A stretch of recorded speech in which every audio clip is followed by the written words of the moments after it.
నమస్కారం అండి. ఇవాళ టాపిక్ మనము ఒక బిజినెస్ డిసిషన్ తీసుకున్నాము. ఆ business decision is specifically into food business.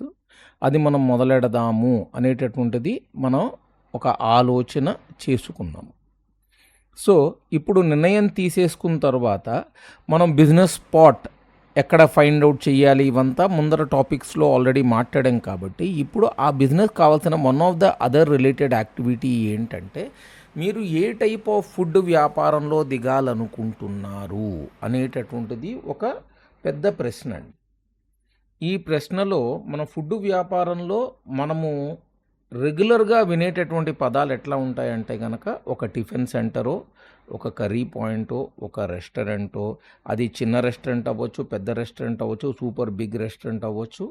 Okay, దాని తర్వాత ఒక ట్రెడిషనల్ ఆటోలో కానీ లేకపోతే కార్ట్లో కానీ చేసే వ్యాపారం అవ్వచ్చు, లేకపోతే ఒక కార్నర్లో పెట్టేటటువంటిది లిమిటెడ్ వ్యాపారం అవ్వచ్చు. అంటే పార్క్ ఎదుర్కొండా పెట్టే చిన్న టేబుల్ వ్యాపారాలు ఉంటాయి చూడండి. ఏదైనా వ్యాపారం దేంట్లో అయితే మనకి డబ్బులు వస్తున్నా ప్రతి వ్యాపారం మీద మనకి గౌరవం ఉండాలి. ఆ యొక్క యాక్టివిటీని మనము ప్రాపర్గా, పరిశుద్ధంగా, పరిపక్వంగా మనం చేయగలిగితే ఆ వ్యాపారం ఎప్పుడు 3 పూలు 6 కాయల ఫామ్లో ఉంటుందండి. ఓకే, సో ఇప్పుడు మనం తీసుకునేటటువంటి నిర్ణయాల్లో ట్రేడింగ్ మీద నేను పెద్ద మాట్లాడటం లేదండి. కానీ ఏంటంటే మనము తెలుసుకోవాల్సినవి ఏమిటి అంటే ఒక టిఫిన్ వ్యాపారానికి కానివ్వండి, ఒక రెస్టారెంట్ వ్యాపారానికి కానివ్వండి, ఒక థేలా వ్యాపారానికి కానివ్వండి, ఒక చిన్న తట్ట వ్యాపారానికి కావండి, లేకపోతే టేబుల్ వ్యాపారానికి కానివ్వండి, మనకి కావాల్సింది ఒక బేసిక్ ప్రొక్యూర్మెంట్ స్ట్రక్చరు. ఆ ప్రొక్యూర్మెంట్ మనం చేసేటటువంటి వాటికి అవి ఎక్కడ దొరుకుతున్నాయి, ఎప్పుడు దొరుకుతున్నాయి, ఎంత మన వాల్యూలో దొరుకుతున్నాయి అనేటటువంటిది మనము ఒక మోస్తరుగా అవగాహన చేసుకోవాలి. ఇప్పుడు ఎంత కాస్ట్లో దొరుకుతున్నాయి అనేటటువంటిది మనకి ప్రతిరోజు మనం చూసుకోవాల్సినటువంటి పాయింట్ అండి. అది ఎందుకంటే అది మార్కెట్ డిపెండెంట్. ఇప్పుడు identify the sources of procurement అనేటటువంటిది మనం గనక చూసుకుంటే ఒక ఫుడ్ వ్యాపారానికి మనకి కొన్ని సెక్టర్స్ ఉన్నాయండి. ఒకటి వచ్చేటప్పటికి హై వాల్యూమ్ కంటెంట్ అనేటటువంటిది మనం చూసుకోవాలి. అంటే ఇప్పుడు మనము ఒక టిఫిన్ సెంటర్ గనక చేస్తుంటే దానికి హై వాల్యూమ్ కంటెంట్ వచ్చేటప్పటికి మీకు పల్సెస్ ఉంటుంది, దాని తర్వాత మీకు రవ్వ ఉంటుంది, రైస్ ఉంటుంది, దాని తర్వాత వచ్చేటప్పటికి రవ్వ ఉంటుంది. ఓకే, ఇవన్నీ మనం ఒక ఒక ఒక దీంట్లో చూసుకోవాలి. దాని తర్వాత వచ్చేటప్పటికి మీకు నట్స్ అనేటటువంటిది ఇది ఉంటుంది. సో మనం చూసుకోవాల్సింది ఏంటి, టిఫిన్ సెంటర్ మనం పెట్టేటప్పుడు మనకి మినపప్పు, శనగపప్పు, కందిపప్పు, దాని తర్వాత వచ్చేటప్పటికి పల్లీలు, ఓకే, దాని తర్వాత పుట్నాలు, ఓకే, అటుకులు, okay, in some particular cases, okay, ఇవన్నీ కనుక మనం చూసుకుని వాటి యొక్క ప్రాసెసింగ్కి రిక్వైర్మెంట్ అయినటువంటి మిషనరీ కూడా మనము దగ్గరే ఉండాలండి. ఫర్ ఎగ్జాంపుల్ ఒక వెట్ గ్రైండరో, ఒక ఇన్స్టెంట్ వెట్ గ్రైండరో, దాని తర్వాత ఇవన్నీ ఉన్న తర్వాత మన దగ్గర ఒక రెసిపీ ఉండాలి. ఆ రెసిపీతో మనం చేయాలి. అది మనం తర్వాత మాట్లాడుకుందాం. ఓకే, సో మనం చేసుకునేటటువంటిది వన్ టైం ప్రొక్యూర్మెంటు, దాని తర్వాత రిపీటెడ్ ప్రొక్యూర్మెంట్ అని 2 ఉంటాయండి. సో దీంట్లో వన్ టైం ప్రొక్యూర్మెంట్లో మీరు ఎప్పుడైనా సరే సోర్స్కి వెళ్ళి తెచ్చుకుంటే మీకు ఒక పైసలు మిగులుతాయి. రెండో పాయింట్, సెకండ్ హ్యాండ్ ఎక్విప్మెంట్ కూడా అవైలబుల్ ఉంది. దాని యొక్క కండిషన్ను ఇది కనుకుంటే మీకు ఒక 2 రూపాయలు మిగులుతాయి. కాబట్టి సెకండ్ హ్యాండ్ ఎక్విప్మెంట్ దగ్గరికి వెళ్ళే ముందర ఫస్ట్ హ్యాండ్ ఎక్విప్మెంట్ అసలు ఇంతకీ ఎంత రేటు ఉంది అనేటటువంటిది అసెస్మెంటు, వాటిలో పోయే పూర్జ అంటామండి. మన పూర్జాలు అంటే ఏంటంటే అసలు ఇప్పుడు ఒక వెట్ గ్రైండర్ కనుక తీసుకుంటే మనం దానికి కావాల్సిన లక్షణం ఏంటి, దాని లక్షణం ఒక నల్లరాయి ఉండాలి. మనం పెట్టేటటువంటి వ్యాపారానికి మన కన్జంప్షన్ ప్యాటర్న్ ఒకటి 20 అయిన తర్వాత ఆ నల్లరాయి ఒకటి, దాని తర్వాత ఒక స్టీల్ ఇది ఉండాలి, దానికి మంచి పుత్రం ఉండాలి, లోపల ఏంటంటే ఒక ప్రాపర్ గేర్ బాక్స్ ఉండాలి, దాని తర్వాత ఒక ప్రాపర్ మోటార్ ఉండాలి, దాని తర్వాత మీరు తెచ్చుకునేటటువంటి వస్తువు మీ యొక్క ఎలక్ట్రికల్ సర్క్యూట్లో ఫిట్ అయ్యేటట్టుగా ఉండాలి. ఇవి మనం చూసుకోవాలి. ఓకే, నేను ఒక చిన్న మచ్చుతనం కోసం చెప్పాను, అవి మనం డిస్కస్ చేయట్లేదండి. ఓకే, అది తర్వాత ఎప్పుడైనా మనకు ఏమైనా అవసరం అనిపించి ఎవరైనా అడిగితే చెప్తానండి అది. ఇప్పుడు ఈ యొక్క యాక్టివిటీస్‌లో మనము రెగ్యులర్‌గా అవసరపడేవి, దాని తర్వాత వచ్చేటప్పటికి మనకి ఒక లిమిటెడ్‌గా మనం అవసరపడేటటువంటి వస్తువులు మనం చెక్ చేసుకొని, మనము అవి ఎక్కడ తక్కువ దొరుకుతాయి అనేటటువంటిది మనం చూసుకోవాలి. ఇక్కడ తక్కువ అనేటటువంటి దాంట్లో నేను 2 పాయింట్లు మీకు చెప్పాలి అనేటటువంటిది ఉద్దేశం ఉందండి. రిటైల్ వర్సెస్ హోల్‌సేల్ అండి. ఇప్పుడు మనము బేగం బజార్ హైదరాబాద్లో గనక వెళితే మనకి వస్తువు మార్కెట్ రేటు లేకపోతే మీ పక్కన ఉన్నటువంటి ఒక గ్రోసరీ స్టోర్లో ఉండేటటువంటి ప్రైజింగ్కి మీకు తక్కువ దొరకచ్చండి. మీరు చూసుకోవాల్సినటువంటి పాయింట్ ఏంటంటే ఆ యొక్క ప్రొక్యూర్మెంట్ మీరు తీసుకునేటప్పుడు మీకు కొంత కాస్ట్ అసోసియేట్ అయి ఉంటుందండి. అంటే మీకు బేగం బజార్ నుంచి కనుక మీకు ప్రొడ్యూస్ రావాలి అన్నప్పుడు అదొక మినిమం క్వాంటిటీ ఉంటుంది. దాని తర్వాత దానికి ఒక ట్రాన్స్పోర్ట్ కాస్ట్ అసోసియేట్ అయి ఉంటుంది. దాని తర్వాత అప్ ఫ్రంట్ పేమెంట్ ఉంటుంది. ఓకే, దాని తర్వాత వచ్చేటప్పటికి అది బల్క్ ఫామ్లో మీకు అవైలబుల్ ఉంటుంది. అది క్వాలిటీ ఉందా లేదా అనేటటువంటిది హోల్సేలర్ దగ్గర ఉన్నటువంటి ఓల్డ్ స్టాక్ యొక్క రికార్డు, దాని తర్వాత అతనికి జనాలు ఇచ్చేటటువంటి లేకపోతే కనుక గౌరవము, వేరియస్ దాన్ని ఏంటంటే కనుక మనం చెప్పేది గుడ్ విల్ ఫ్యాక్టర్ అని నేను అంటాను. ఆ గుడ్ విల్ ఫ్యాక్టర్ దాని మీద ఇంపాక్ట్ అయి ఉంటాయండి. మనం చూసుకోవాల్సింది ఏంటంటే ఈ యొక్క పెయిన్ వాల్యూ తగ్గినందుకు మనము ఒక 10 రూపాయలు ఎక్కువ పెట్టేసి మనము పక్కన ఉన్నటువంటి ఒక సూపర్ మార్కెట్టో లేకపోతే డీమార్ట్ లాంటి ప్లేస్లోనో, లేకపోతే కనుక డీమార్ట్ బేసికల్లీ రిటైలే కాబట్టి లిమిటెడ్ క్వాంటిటీ దొరుకుతుంది. కానీ మీకు అక్కడ ప్రొడ్యూస్ హోల్సేల్ మార్కెట్ ప్రైజింగ్ ఉంటుంది. రెండో బెనిఫిట్ ఏంటంటే డీమార్ట్ లాంటి ప్లేసులకి మీరు మీ యొక్క వర్కర్లను కూడా పంపించండి. ఎందుకంటే మీకు అథెంటిక్ బిల్ వస్తుంది. ఓకే, వాళ్ళు చేసుకునేటటువంటి వెయిట్ మీ యొక్క వర్కర్స్ కనుక తీసుకొచ్చి మీకు ఇస్తున్నప్పుడు మీరు కనుక వెయిట్ కనుక చెక్ చేసుకుంటే కనుక ఆ బిల్ యొక్క వాల్యూకిను దాంతో దీనికి ఉన్నటువంటి వాల్యూకి మీరు వ్యత్యాసం చూడొచ్చు. దానివల్ల మీకు ఫ్రాడ్ అవ్వదండి. కాబట్టి సూపర్ మార్కెట్స్లో అది అథెంటిక్ ఎలక్ట్రిక్ బిల్ ఇచ్చేటటువంటి సూపర్ మార్కెట్స్లో కనుక మీరు వెళ్ళగలిగితే మీకు ఏంటంటే కొంత ఇబ్బంది తగ్గే ఛాన్సెస్ ఉన్నాయి. లిస్ట్ రాయండి, లిస్ట్ ఇచ్చి పంపించండి. ఆ లిస్ట్ని ఎంత కావాలో అంత దాన్ని సోర్స్ చేసుకుని ఇచ్చేస్తే మీకు హోల్సేల్ వ్యాపారం దగ్గర కాగితం బిల్ ఇచ్చే వ్యాపారాల దగ్గరను, దాని తర్వాత ఎలక్ట్రానిక్ బిల్ జిఎస్టీ కట్టినటువంటి బిల్ ఇచ్చే దాంట్లోనూ మీకు ఇది ఉంటుంది. మహా అయితే జిఎస్టీ ఎక్స్ట్రా కడతాము. దాని తర్వాత వచ్చేటప్పటికి మనం ఏంటంటే ఎంత కావాలో అంత తెచ్చుకుంటాము. అది ₹1 మీకు ఎక్కువైనా అవ్వచ్చు, కానీ అది మనకి బెనిఫిషియల్ అయి ఉండాలి. మనము చేసుకునేటటువంటి ఈ యొక్క హోల్సేల్ వ్యాపారము మనము చాలా చాలా జాగ్రత్తగా చూసుకుని ఆ హోల్సేల్ వ్యాపారస్తుల ద్వారా మోసపడకపోవటం అనేటటువంటిది ప్రైమరీ ఆబ్జెక్టివ్ అండి. మనకి హోల్సేల్ వ్యాపారంలో మనం చూసుకోవాల్సినటువంటి పాయింట్ హెవీగా ఇన్పుట్ వస్తుంది. మనకు అవసరం ఉన్నా అవసరం లేకపోయినా ఓకే, కొంత సరుకు వస్తుంది, అది మనం చూసుకోవాలి. కాబట్టి ఎప్పుడైనా సరే మనము మన స్టోర్లో మనకి 2 రోజులకు అవసరమైనటువంటి వస్తువులని మాత్రమే మనము స్టోర్ చేసుకోవాలి. ఇది ఎక్స్ట్రా ఆర్డినరీ సర్కమస్టెన్సెస్ని నేను చెప్పట్లేదన్నా. ఎక్స్ట్రా ఆర్డినరీ సర్కమస్టెన్సెస్లో ఉన్నటువంటి ప్రాబ్లం ఎట్లా అంటే, ఫర్ ఎగ్జాంపుల్ మీకు లెటసే రైస్ షార్టేజ్ ఉంది, లేకపోతే ఆయిల్ షార్టేజ్ ఉంది. ఓకే, అటువంటప్పుడు మీరు ఏం చేస్తారు, కొంత ఎక్స్ట్రా కొనుక్కొని పెట్టుకుంటారు. ఆ టైముల గురించి నేను మాట్లాడటం లేదు. కానీ under normal circumstances when there is no need for us to actually maintain the quality and quantity, okay, మనము ఏంటంటే ఆ క్వాంటిటీని ఇచ్చేయాలి. క్వాలిటీ ఏంటంటే కనుక ఎప్పుడైనా సరే మనకి ఇబ్బంది వచ్చి మనకి కావాల్సినటువంటి ఒక పర్టికులర్ బ్రాండ్ మన దగ్గర లేకపోతే మనము దానికి ఆల్టర్నేటివ్ బ్రాండ్ ఒకటి ఎత్తుక్కొని పెట్టుకోవాలి. దాని తర్వాత ఆ ఆల్టర్నేటివ్ కూడా ఎక్కడ దొరుకుతుందో చూసుకొని పెట్టుకోవాలి. సరేనా? దాని తర్వాత మనము ఏదైతే ప్రొడ్యూస్ కొనుక్కుంటున్నామో దాని యొక్క ఎన్వైర్మెంటల్ నీడ్స్, అంటే ఇప్పుడు కూరగాయలకి ఒక పద్ధతి ఉందండి, పల్సెస్కి ఒక పద్ధతి ఉంది, దాని తర్వాత వచ్చేటప్పటికి మిగతా మసాలాలకి, దాని తర్వాత వచ్చేటప్పటికి మీకు వేరే సాసెస్ మీరు మేనేజ్ చేసుకుంటారు. వీటన్నిటికీ వాటిని స్టోర్ చేసుకునేటటువంటిది ఒక పద్ధతి ఉందండి. మనం ఈ పద్ధతిని చాలా చాలా జాగ్రత్తగా ఆలోచించి మనము ఆ యొక్క రిక్వైర్మెంట్ పరంగా మనము వాటిని స్టోర్ చేయాలి, లేకపోతే ప్రొడ్యూస్ పాడైపోతుంది. ఇప్పుడు ఫర్ ఎగ్జాంపుల్ ఎట్లా ఉంటుందంటే, మీరు లెట్స్ సే ఒక పికిల్ తీసుకున్నారు. మీరు ఆ పికిల్ ఏదో ఆచారీ కూర కోసం మీరు ఆ పికిల్ మీరు కిచెన్‌కి ఇచ్చారు. ఓకే. ఆ కిచెన్ వాళ్ళు ఎందుకంటే వాళ్ళు హడావిడిగా చేస్తా ఉంటారు కాబట్టి, మీరు వాటిని వాళ్ళే జాగ్రత్త పరుస్తారు అనేటటువంటి భ్రమలో ఎప్పుడూ ఉండొద్దండి. అక్కడ చేసే షెఫ్ ఎప్పుడూ బిజీగా ఉంటాడు. లేకపోతే బిజీగా ఉన్నట్టు ఆయన ఆయన ఏంటంటే గనక అటు ఇటు పరిగెడతా ఉంటాడు. రెండో పాయింట్, ఆ ఏరియా ఎప్పుడు హ్యూమిడ్‌గానును, దాని తర్వాత హై టెంపరేచర్‌గాను ఉంటుంది. కాబట్టి ఏమైపోతుంది, మీరు ఇచ్చేటటువంటిది ఒక 5 కేజీల లెట్ అస్ సే పచ్చడి డబ్బా మీరు ఆయనకి ఇచ్చారు. ఓకే. ఏది ఒక బెంగన్ ఆచారి తయారు చేయాలి అంటే. ఇప్పుడు ఈ 5 కేజీల పచ్చడిలో మన కర్మకాలో లేకపోతే గనక బ ఏంటంటే గనక అక్కడ ఉన్న ప్రికాషన్ గనక తీసుకోకపోతే అది ఏమైపోయింది, ఆ యొక్క ప్రొడ్యూస్‌లో ఒక చుక్క నీరు పడింది. మొత్తం అంతా పచ్చడి పాడైపోతుంది.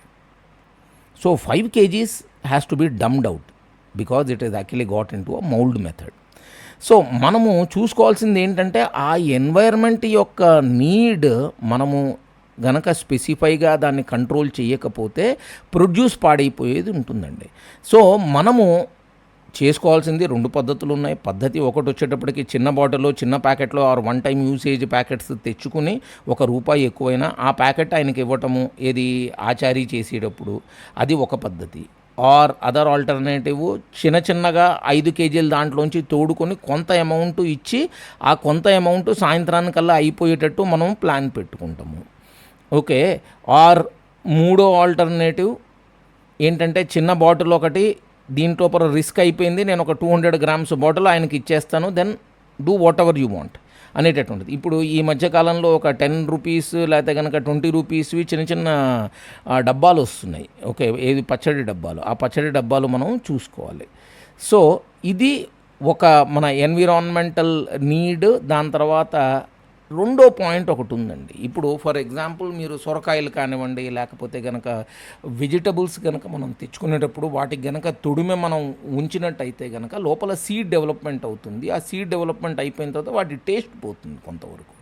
కాబట్టి మనం తెచ్చుకునేవి రేపటికల్లా మనం కన్జ్యూమ్ అయిపోవాలి అనేటటువంటిది. లేకపోతే పొద్దునే మీకు ఎరైవ్ అయినటువంటి వస్తువు మీకు పొద్దున మీరు ప్రాసెసింగ్ టైం కల్లా అవైలబుల్ ఉండాలి అనేటటువంటిది ఒక బేసిక్ రిక్వైర్మెంట్. రెండో మెథడాలజీ ఏంటంటే మీరు తయారు చేసేటటువంటిది, లేకపోతే గనక మీరు తెచ్చుకున్నటువంటి వస్తువులని మీరు కన్వర్ట్ చేసుకుంటాము, ఆర్ లేకపోతే ప్రాసెస్కి చేసి వాటిని ఆ ప్రాసెస్డ్ ఐటమ్ని స్టోర్ చేసుకుంటాము. ఫర్ ఎగ్జాంపుల్ మీకు లెట్ అస్ సే టమాటాలు వచ్చినాయి, దాని తర్వాత ఆనియన్స్ వచ్చాయి. సో ఇప్పుడు ఈ ఆనియన్స్కి మీరు తోలు తీయటము, లేకపోతే కనుక ఇవి కనుక చేసేటటువంటి పాయింట్ ఉంటే ఆనియన్ని మీరు కట్ చేసేసుకుని డీప్ ఫ్రీజర్లోనో లేకపోతే కనుక ఫ్రిడ్జ్లోనో మనం ఎక్కువగా పెట్టలేమన్నా. ఎందుకంటే దాంట్లో మీకు ఒక టెంపరేచర్ ఒకటి వచ్చేసి చాలా తొందరగా పాడైపోతుంది, దాని తర్వాత ప్రోడక్ట్ క్వాలిటీ పడిపోతుంది. కానీ మీరు కావాలి అంటే కనుక వాటి యొక్క ఆనియన్ సాస్ మీరు చేసుకోవచ్చు. అంటే కనుక రిక్వైర్డ్ ఇంతవరకు మనం దాన్ని ఏంటంటే కనుక కన్వర్ట్ చేసేసి దాన్ని ఏంటంటే సబ్జెక్ట్ టు హీట్ చేసేసి మీకు కావాల్సినటువంటి రిక్వైర్మెంట్లో సెమీ గ్రేవీ కింద తయారు చేసేసుకునేసి నెక్స్ట్ డేకి మీరు డీప్ ఫ్రీజ్ చేసుకొని పెట్టుకోవచ్చు మీరు అది. కానీ రిమెంబర్ వన్ థింగ్, ఫ్రెష్ ఐటెంతో చేసే ఐటెం ఎప్పుడూ క్వాలిటీ నార్మల్ వాటికంటే ఒక మోస్తరు ఎక్కువ ఉంటుంది. కాబట్టేసి దాన్ని మనం గుర్తుపెట్టుకుని నేను ఇది చేస్తే నా యొక్క క్వాలిటీ కానీ నా స్టాండర్డ్ ఏదైతే నేను గీతకి తీసుకున్నానో ఆ స్టాండర్డ్కి కింద ఉన్నదా పైన ఉన్నదా వస్తువా అనేటటువంటిది నిర్ణయం తీసుకోవాలి. ఇంకొకటి మనం గమనించుకోవాల్సింది ఏంటంటే కమర్షియల్లో మనం వెళ్ళేటప్పుడు కమర్షియల్కి కావాల్సినటువంటి ప్రాసెస్ అండ్ మెథడాలజీని మనం అడాప్ట్ చేసుకోవాలి. అట్లా కాదు, నేను ఇళ్లల్లో చేసేటట్టు చేస్తాను, లేకపోతే నా ప్యాషన్ ఉన్నట్టు నేను ఆ ప్రొడ్యూస్ మీద బిహేవ్ అవుతాను అంటే కనుక అది ఒక తప్పుడు అభిప్రాయం ఉంటుంది. ఇప్పుడు దీనికి ఒక మచ్చుతునక ఎగ్జాంపుల్. ఇప్పుడు మీరు ఒక బల్క్ క్వాంటిటీలో ఐటెం తయారు చేయాలి ఏంటంటే, రేపు లెటస్ సే ఒక 1000 ఇడ్లీలు మనం వెయ్యాలి అంటే కనుక మీరు దానికి కావాల్సిన ప్రెప్ వర్క్ అరౌండ్ 1.5 డే నుంచో లేకపోతే 2 డేస్ ముందర నుంచో మీరు తయారు చేసుకుంటారు. లేకపోతే దాని యొక్క ఆల్టర్నేటివ్స్, ఆ ఎఫెక్ట్ ఇచ్చేటటువంటి ఆల్టర్నేటివ్స్ మీద మీరు చూసుకుంటారు. ఫర్ ఎగ్జాంపుల్ బయట నుంచి పిండి తెచ్చుకుంటాము, okay, which will be equivalent to your batter అనమాట. ఏది వాళ్ళు కమర్షియల్లీ ప్రొడ్యూస్ చేస్తున్నారు కాబట్టి వాళ్ళ దగ్గర నుంచి తెచ్చుకుంటాము.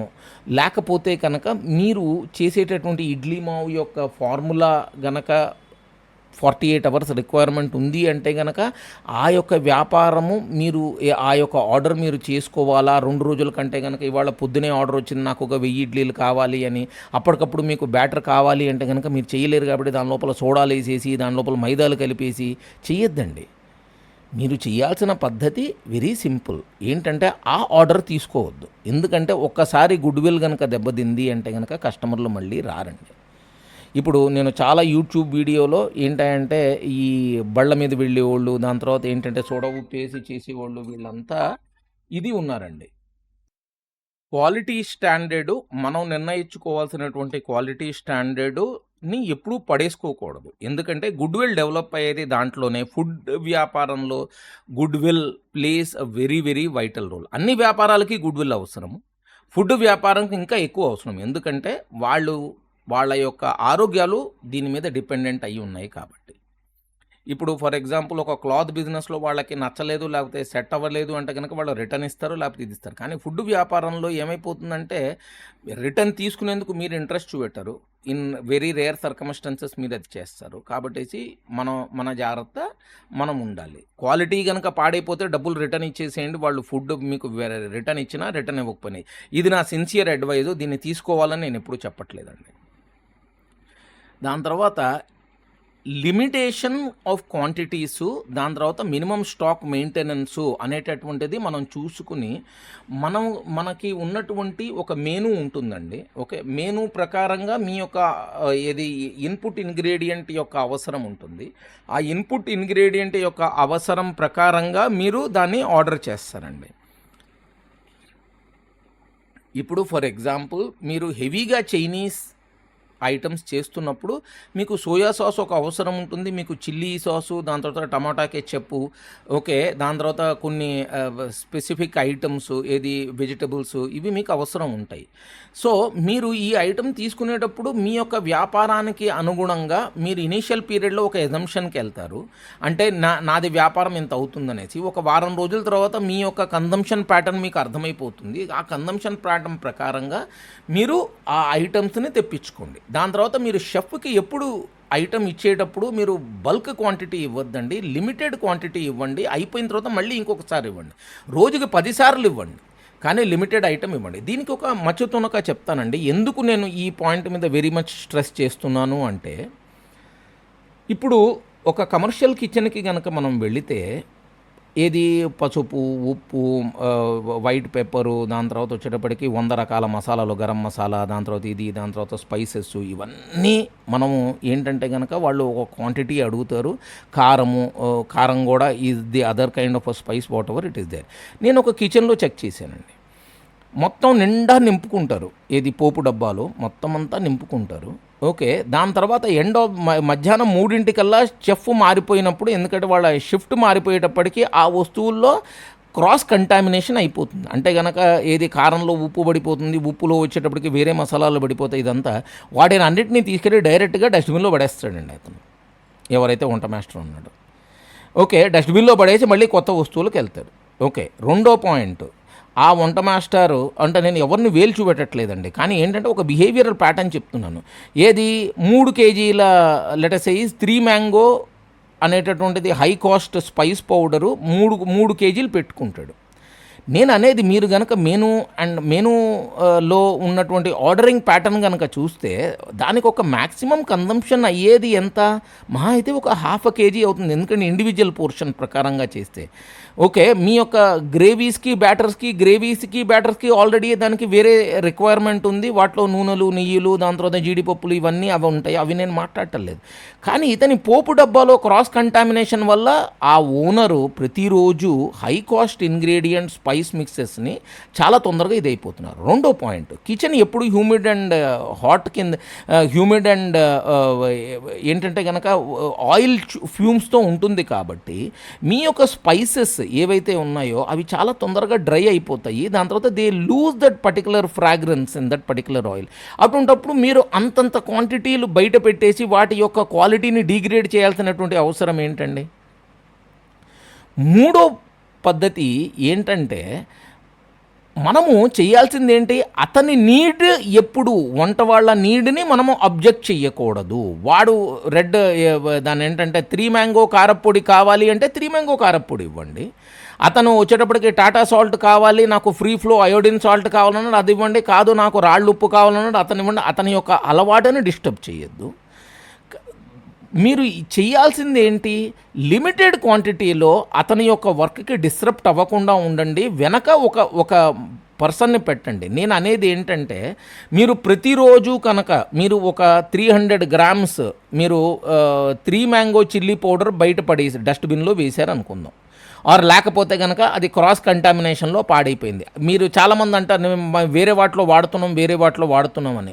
మీరు ఒకటి గమనించాలండి, రెసిపీస్లో ఒక పర్టికులర్ క్వాంటిటీ మీకు స్టాండర్డైజ్డ్ టేస్ట్ రావాలి అంటే రెసిపీస్ వెరీ క్రిస్టల్ క్లియర్గా మీరు దాన్ని ఇది స్టాండర్డ్ ఆపరేటింగ్ ప్రొసీజర్స్ ప్రకారంగా రెసిపీస్ లెటసైజ్ 3 గ్రామ్స్ లేకపోతే కనుక 1/2 టీ స్పూన్ లేకపోతే ఇట్లా అని అంటే కనుక మీరు అది వాడాలి. అవి క్రాస్ కంటామినేషన్ అయిపోతే మీ రెసిపీ దెబ్బతింటుంది కదా.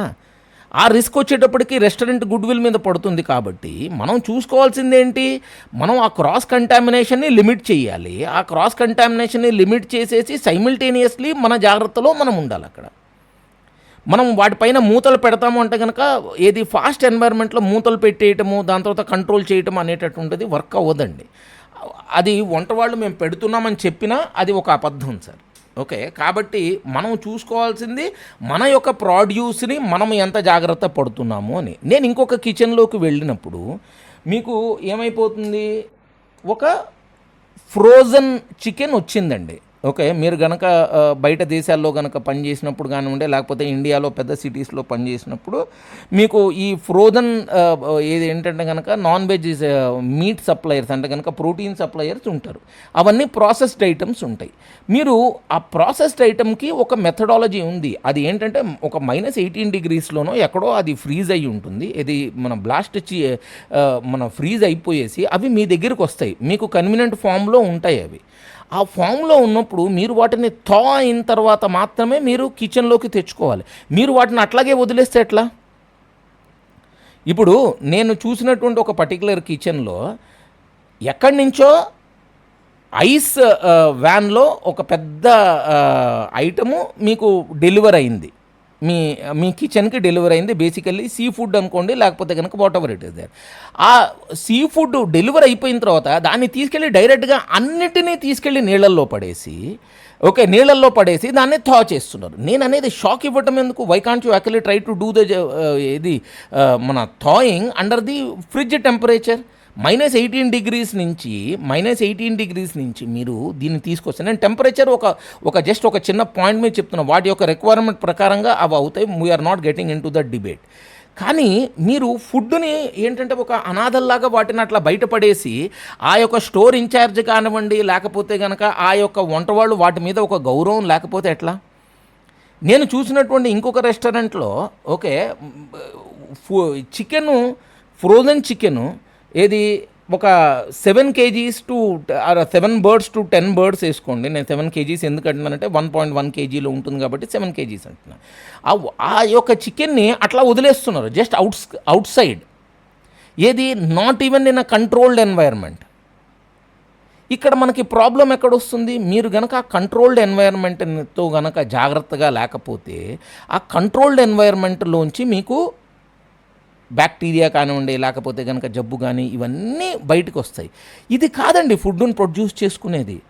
మీరు గనక వెస్ట్రన్ కిచెన్స్లో గనక వెళితే ఆర్ లేకపోతే మీరు FSSAI గైడ్లైన్ కనుక చూస్తే ఇవన్నీ వెరీ వెరీ క్లియర్లీ స్పెసిఫై అయి ఉన్నాయి. మనము ఏంటంటే ఎవరు చూడటం లేదనేసి అనుకోవద్దండి.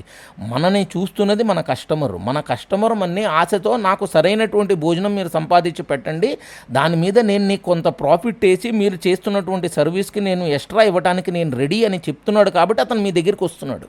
అతన్ని మనం ఎట్లా అగౌరవపరుస్తామండి? రెగ్యులేటర్ చెప్పాడని కానీ వీళ్ళు చెప్పారని వాళ్ళు చెప్పారని కాదండి. అల్టిమేట్లీ మనకి ఉండాల్సినటువంటి గౌరవం మన కస్టమర్ మీద మనకే గౌరవం లేకుండా ఓకే దాని తర్వాత ఎవరైనా చెప్తుంటే వాడిని ఒక విలన్ కింద చూసేసి, ఇప్పుడు ఫర్ ఎగ్జాంపుల్ ఎవరో ఎగ్జిక్యూటివ్ షెఫ్ ఒక పర్టికులర్ మాట అన్న వెంటనే జనాలందరికీ కోపాలు వస్తాయండి. ఎందుకు కోపాలు వస్తాయంటే కనుక నువ్వు నాకు ఎందుకు చెప్తున్నావు, నేను దాదాపుగా 10 ఏళ్ల నుంచి నేను ఇట్లాగే చేస్తున్నా, ఏ ప్రాబ్లం రాలేదు, అది నీ అదృష్టం.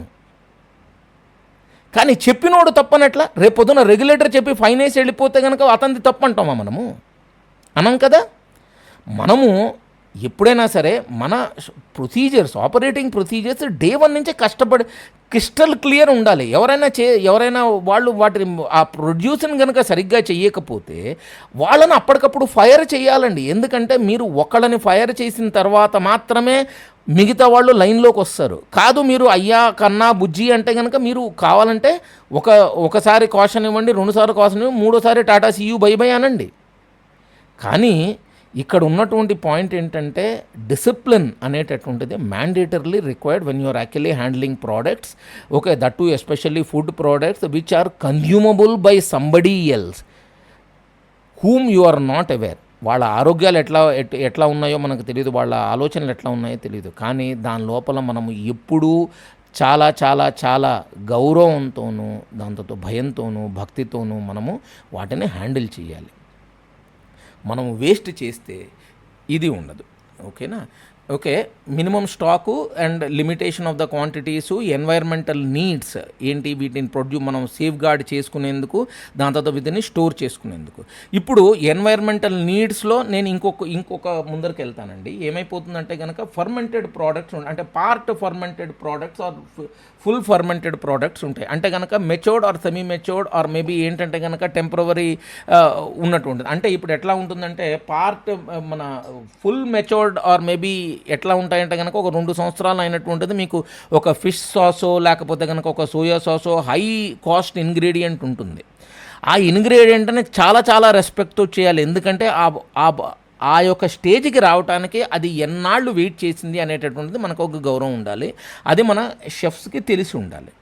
ఇక్కడ నేను ఫుడ్ హ్యాండిలింగ్ మాత్రమే మాట్లాడుతున్నాను. కానీ ఆ హ్యాండ్లింగ్ చేసేటటువంటి షెఫ్ యొక్క ట్రైనింగ్ కానివ్వండి, వాళ్ళు తీసుకోవాల్సినటువంటి ఇది కానివ్వండి, దాని ఎక్విప్మెంట్ కానీ వాటి గురించి నేను పెద్ద మాట్లాడటం లేదండి.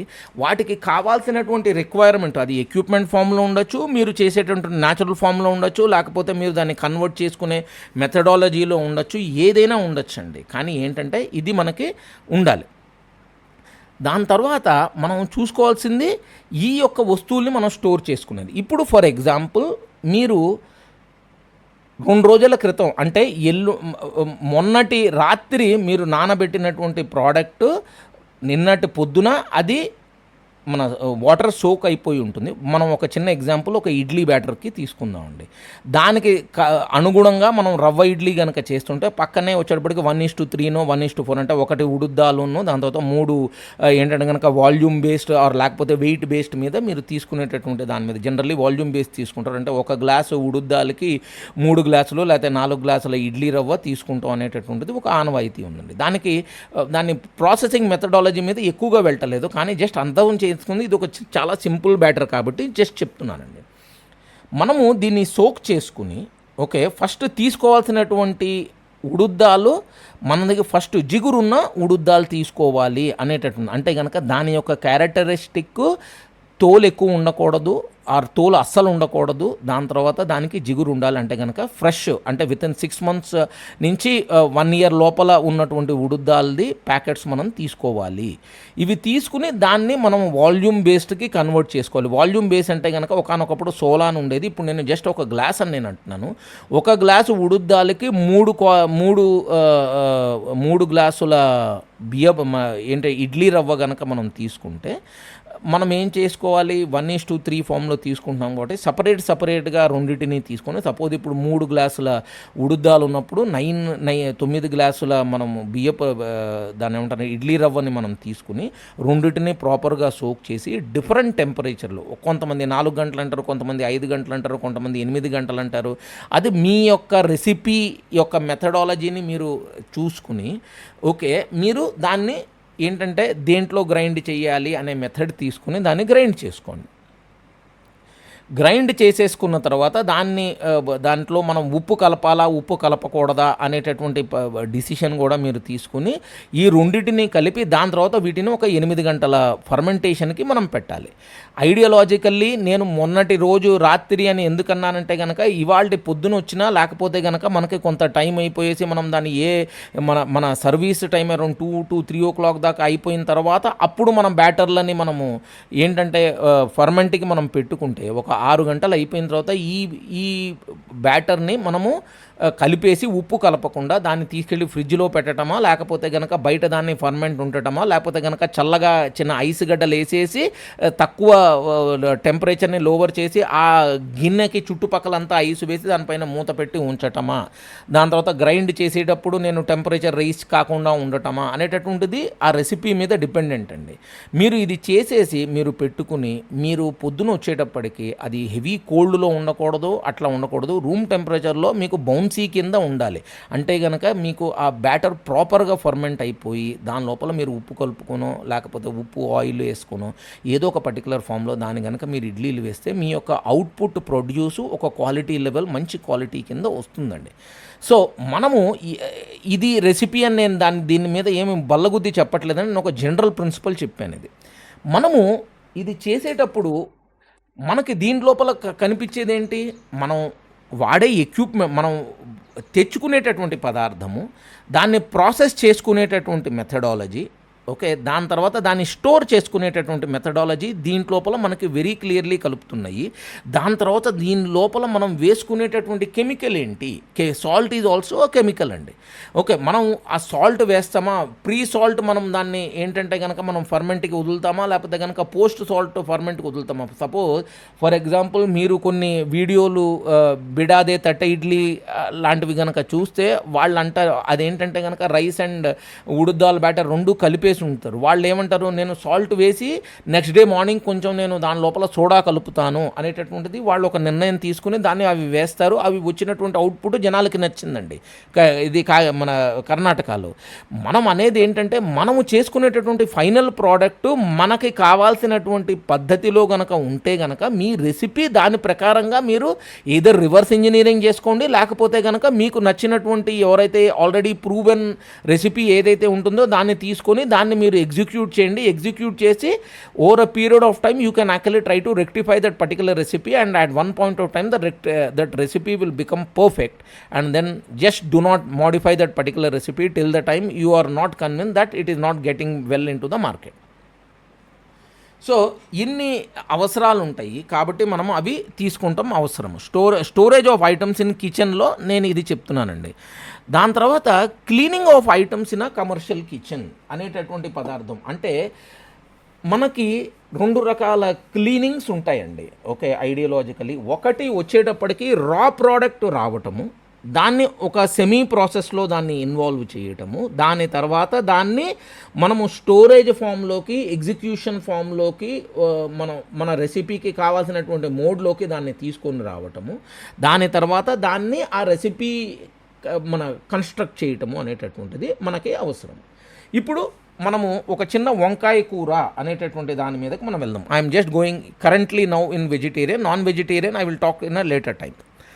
ఇప్పుడు మనము క్లీనింగ్ ఆఫ్ ది ఐటమ్స్లో ఫస్ట్ మార్కెట్ నుంచి కనుక మీరు ఒక ప్రొడ్యూస్ అదే ఒక వెజిటబుల్ కనుక తెస్తున్నప్పుడు దీని లోపల వంకాయ కూరకి మీరు చేసుకునేది లెటస్ ఈజ్ ఏంటంటే కనుక ఉల్లికారంతో చేసుకునేటటువంటిది వంకాయ కూర అనుకుంటున్నప్పుడు మీకు కావాల్సినటువంటి బేస్ ఇంగ్రీడియంట్స్ కొన్ని ఏది మీకు టెంపరింగ్ ఉంటుంది కాబట్టి టెంపరింగ్కి కావాల్సినటువంటి స్పైసెస్ అండ్ పల్సెస్ అంటే కనుక ఏవి శనగపప్పు, దాని తర్వాత మినప్పప్పు, దాని తర్వాత ఆవాలు, ఓకే, కొంత ఎండుమిరపకాయలు, దాని తర్వాత కరివేపాకు, అల్లము, ఓకే, వెల్లుల్లిపాయ, ఓకే, ఇవన్నీ నేను ఆ స్పైసెస్లో ఇంక్లూడ్ చేస్తున్నానండి. ఫ్లేవరింగ్స్ అంటారు జనరల్లీ. కొన్ని ఫ్లేవరింగ్స్, కొన్ని వచ్చేటప్పటికి ఇది ఆనియన్ మనము తీసుకుంటున్నాం కాబట్టేసి మనం తీసుకునేటటువంటి ఆనియన్ ఏంటి, ఓకే, జనరల్లీ ఆరిన ఆనియన్ బాగుంటుంది. మరి కొత్త ఆనియన్లో వాటర్ ఎక్కువ ఉంటుంది కాబట్టి it take a hell lot of time. దాని తర్వాత మీకు లోపల ఉండేటటువంటి తొనలు బాగా పల్చగా ఉంటాయి. అది ఇంకా ఏంటంటే కనుక ఎండు ఉండవు కాబట్టేసి you would actually the taste మీద ఇంపాక్ట్ అవుతుంది. కాబట్టి ఒక ఎర్ర ఆనియన్ వాడతామా, తెల్ల ఆనియన్ వాడతామా, లేకపోతే పెద్దది వాడతామా, చిన్నది వాడతామా, లేకపోతే రౌండ్ వాడతామా, లేకపోతే కనుక మీకు ఆనియన్లో 2 రకాల ఆనియన్స్ ఉన్నాయి, మీకు షాలోట్స్ వాడుతున్నారా అంటే కనుక మీకు తమిళనాడులో వాడేటటువంటివి చిన్న చిన్న దాన్ని సాంబార్ ఆనియన్స్ అంటారు చూసారా, వాటిని షాలోట్స్ అంటారు. ఓకే, అవి మన ఇండియన్ ఫామ్లో చిన్న చిన్నగా రౌండ్గా ఉంటాయి. ఓకే, సో అవి మనం తీసుకోవాలా, మనం ఏ టైప్ ఆఫ్ మిరపకాయలు తీసుకుంటున్నాము, దాంట్లో మనం ఏంటంటే మెంతి గింజలు వాడుతున్నామా, దాని తర్వాత ధనియాలు వాడుతున్నామా, లేకపోతే ధనియా గ్రీన్గా వాడుతున్నామా, ఇవన్నీ ఆ రెసిపీకి అవసరమైనటువంటి ఫామ్స్ తీసుకుని మనకి సపోజ్ ఇప్పుడు బేసిక్ ఐటమ్స్ కనుక క్లీనింగ్ తీసుకుంటే మనము గ్రీన్ ఐటమ్స్ ఏమున్నాయి, ఫస్ట్ వచ్చేటప్పటికి ఆనియన్ మీకు ఒక సెమీ డ్రైడ్ ఫామ్లో వస్తుంది with coat on that one. So మీరు ఆ కోట్ని తీసేసేటప్పుడు మీరు చూసుకోవాల్సింది లోపల నల్ల మౌల్డ్ ఏమన్నా ఉందా, లేకపోతే దాని తర్వాత దాని క్వాలిటీ ఏంటి చెక్ చేసుకుని మౌల్డ్ ఉన్నటువంటి వాటిని తీసేసి దాన్ని ప్రాపర్గా ఏంటంటే ఒక సాల్ట్ సొల్యూషన్ అంటే దాన్ని బ్రైన్ సొల్యూషన్ కానీ లేకపోతే కనుక సెమీ బ్రైన్ అండ్ మన దాన్ని ఏమంటారంటే కనుక వినిగర్ సొల్యూషన్లో క్లీన్ చేసేసి మనం దాన్ని క్లీనప్ పెట్టుకుని పక్కన పెట్టుకుంటామండి. ఓకే, కట్టింగ్ మీద మాట్లాడటలేదు, జస్ట్ క్లీనింగ్ అప్ ప్రాసెస్ మీద చెప్తున్నా. అది ఒకటి కట్ చేసుకుంటాం. వంకాయలు కూడా సేమ్ ఇందాక చెప్పినటువంటి brain plus vinegar solution and కావాలి అంటే కనుక కొంచెం హల్దీ కూడా మనం వేసేసుకుని we can actually get them clean. Brain is nothing but salt solution అమ్మ. ఓకే, సాల్ట్లో నా ఉద్దేశం ప్రకారం you try to use with in 3 to 5% మధ్యలో దాన్ని సాల్ట్ చేయండి. దాని తర్వాత మీరు వాడేటటువంటి వినిగర్ కూడా ఒక పర్టికులర్ క్వాలిటీ ఫామ్లో మీరు దాన్ని చేయండి. సో మీరు దీన్ని క్లీన్ చేసి ఓకే వీటిని ఒక 5 minutes తీసేసుకునేసి ఫస్ట్ అబ్జర్వ్ ది వెజిటబుల్, దాని లోపల పుచ్చులు పురుగులు ఏమన్నా ఉంటాయి వాటిని తీసి అవతల పారేయండి. దాని తర్వాత వచ్చేటటువంటి దీన్ని మీరు రన్ చేయండి. ఇప్పుడు మీకు మార్కెట్ నుంచి వచ్చే వాటిని నవనవలాడటానికి they try to use certain chemicals. Okay, ఏది వ్యాక్స్ కానీ ఇవి కానీ ఉంటుంది కాబట్టేసి ఒక మోస్తరు ఏంటంటే కనుక హాట్ వాటర్లో కనుక మీరు వీటిని ఒక 2 నిమిషాలు వేసి దాన్ని బాగా ఒక చిన్న బ్రషో లేకపోతే కనుక మీకు ఉన్నటువంటి ఒక ఇది ఉంటుంది కదా కొబ్బరి పీచు లాంటి ఐటము ఏంటంటే కనుక తీసుకుని కనుక మీరు దాన్ని ప్రాపర్గా మీరు స్క్రేప్ చేసేసి కనుక మీరు ఇచ్చేస్తే దాని మీద ఉన్నటువంటి కెమికల్స్ దాని తర్వాత ఇవి వెళ్ళిపోతాయి. దీనికంటే ఇంకా బెటర్ మెథడ్ ఉందండి. దాన్ని ఏమంటారంటే కనుక ఓజోన్ బేస్డ్ క్లీనింగ్ అని మీకు ఈ మధ్యకాలంలో పెద్ద పెద్ద ఎక్విప్మెంట్స్ వస్తున్నాయి. You can use any of those particular things if it is fault. వాళ్ళ దగ్గర మీకు ఒక కెమికల్ ఇది వెజిటబుల్ క్లీనింగ్ సొల్యూషన్ కూడా మీకు అవైలబుల్ ఉంది. You take the item whatever it is there. నేను చెప్పింది బేసిక్ ఐటమ్ అనమాట. ఇప్పుడు మనము ఎందుకంటే బల్క్ క్వాంటిటీలో తీసుకుంటాం కాబట్టేసి మన ప్రొడ్యూస్ పాడైపోయింది అంటే కనుక చాలా పెద్ద క్వాంటిటీ పాడైపోతుందండి. సో కాబట్టి అది మనం తీసుకోవాలి. ఓకే, సో ఫస్ట్ మనకి ప్రొడ్యూస్లో మిరపకాయల దగ్గర నుంచి everything has to be washed. దాని తర్వాత వాటికి తొడిమలు తీసేసి వాటిలో ఉన్న పుచ్చులు పురుగులు దాని తర్వాత ఏంటంటే కనుక మౌల్డ్స్ అంటే కనుక మీకు ఇవి ఉంటాయి అవన్నీ మనం తీసేసి we have to be cautious. This includes even the curry leaves as well. Okay, curry leaves దాని తర్వాత వచ్చేటప్పటికి మీరు వాడుతున్నటువంటి పల్సెస్ అవి కూడా క్లీన్డ్ అయ్యి ఉండాలండి. ఓకే, ఏది మీకు నేను టెంపరింగ్కి వాడేటటువంటి స్పైసెస్ మీద నేను మాట్లాడుతున్నాను. ఒకసారి వాటిని కూడా చెక్ చేసుకోండి, ఎందుకంటే ఎప్పుడు కమర్షియల్ కిచెన్లో ఉంటుంది కాబట్టి సరిగ్గా ఉండాలి. And not the least rodent movement అంటే రోడెంట్స్ తిరిగినటువంటి వస్తువులని మీరు దాన్ని లైట్గా తీసుకోవద్దు. రోడెంట్స్ ఆర్ మన ఇవన్నమాట ఇవి కాక్రోచెస్ అనుకోండి, ఎలుకలు కానీ. ఇప్పుడు kitchen area is attracted by rodents. మీకు జిల్లలు దాని తర్వాత బొద్దింకలు ఇవన్నీ కనుక తిరుగుతాయి గనక ఫుడ్ ఐటమ్స్ మీద వాటితో వచ్చేటటువంటి గందగీని కూడా మీరు ప్రాపర్గా క్లీన్ చేయాలండి.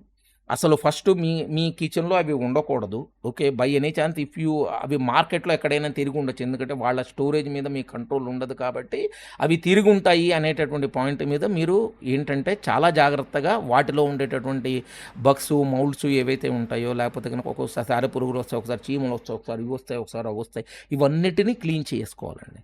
ఇవంతా క్లీన్ చేసేసుకున్న తర్వాత మీరు ఇక్కడ 2 రకాల మెథడ్స్ ఉన్నాయండి. మీరు let us say for example ఇప్పుడు వంకాయ ఉంది. దాని తర్వాత వచ్చేటప్పటికి ఆనియన్స్ ఉన్నాయి. ఇవన్నీ ఉంటే మీరు దాని లోపల వాటర్ వాడుతున్నారా? లేకపోతే గనక ఏం వాడుతున్నారని డిసైడ్ చేసేసుకునేసి మీరేంటంటే మీరు వీటిని కట్ అండ్ ఇవి చూసుకోవాలి. దాని తర్వాత మీరు సెలెక్ట్ చేసుకునేటటువంటి వెజిటబుల్ క్లీన్ అయినా సరే ఒక్కొక్కటి sometimes it may not be fit. For example హెవీగా గింజలున్నటువంటి వంకాయి ఓకే. ఆర్ లేకపోతే స్ మీకు కనిపించకపోయినా లోపల దాన్ని బగ్ ఇన్ఫెక్టెడ్ బ్రింజాల్ అని నేను అంటాము. మీరు అవి చూసుకుని వాటి లోపల హెవీగా గింజలు ఉండేవి, బాగా గట్టిగా ఉన్నటువంటివి ఆ పదార్థాలని కూడా మీరు తీసి అవతల పారేసి దాని తర్వాత మీకు కావాల్సినటువంటి పద్ధతిలో మీరు చాప్ చేసుకోవాలి. చాప్ చేసేసుకున్న తర్వాత దాన్ని దేంట్లో చాప్ చేసుకోవాలి? ఉప్పు, పసుపు నీళ్ళలో అంటే గనక బ్రైన్ అండ్ హల్దీ నీళ్ళలో మీరు వాటిని నానబెట్టాలి. లేకపోతే బ్రింజాల్ అనేటటువంటి పదార్థంలో మీకు ఆక్సిడేషన్ ఉంటుందండి. ఆలుగడ్డలకి, బ్రింజాల్‌కి వీటన్నిటికి కట్ చేసేసిన వెంటనే మీరు you have to actually store them under అంటే non oxidated mode so that they will not actually get oxidised and then lose the colour. వీటికి వేరే వెజిటబుల్స్ అవన్నీ ఉన్నాయి. మనము ఇవన్నీ జాగ్రత్తగా మనము కట్ చేసుకొని వాటినంతా క్లీన్ చేసేసుకున్న తర్వాత వీటిని మనం ప్రాపర్‌గా స్టోర్ చేసుకుని టెంపరేచర్ కంట్రోల్డ్ ఎన్వైరన్మెంట్‌లో మీరు ఫ్రిడ్జ్‌లో పెట్టాలా, డీప్ ఫ్రీజర్‌లో పెట్టాలా మీ యొక్క ప్రోడక్ట్ బట్టి. జనరల్లీ వెజిటబుల్స్‌కి నెక్స్ట్ డే మార్నింగ్‌కి తయారు చేసుకుని ఈవినింగ్ కల్లా ప్రెప్ వర్క్ అయిపోతుంది. మీరు ప్రెప్ వర్క్ అయిపోయిన వెంటనే మీరు వీటిని ప్రాపర్‌గా నాన్ ఎయిర్ ఉన్నటువంటి ఒక పర్టిక్యులర్ ఏరియాలో ప్రాపర్‌గా సీల్ చేసేసి అసలు ఎయిర్ రాకుండా అప్పుడు స్టోర్ చేస్తారు. మీకు గనక స్టాఫ్ అవైలబుల్ ఉంటే మార్నింగ్ చేయండి ఈ యాక్టివిటీ. ద రిజల్ట్ మీకు వచ్చేటటువంటి recipe will come far better. Okay. Fresh item is always good. So ఏది అప్పటికప్పుడు కట్ చేసినటువంటి ఐటమ్ ఈజ్ ఆల్వేస్ గుడ్.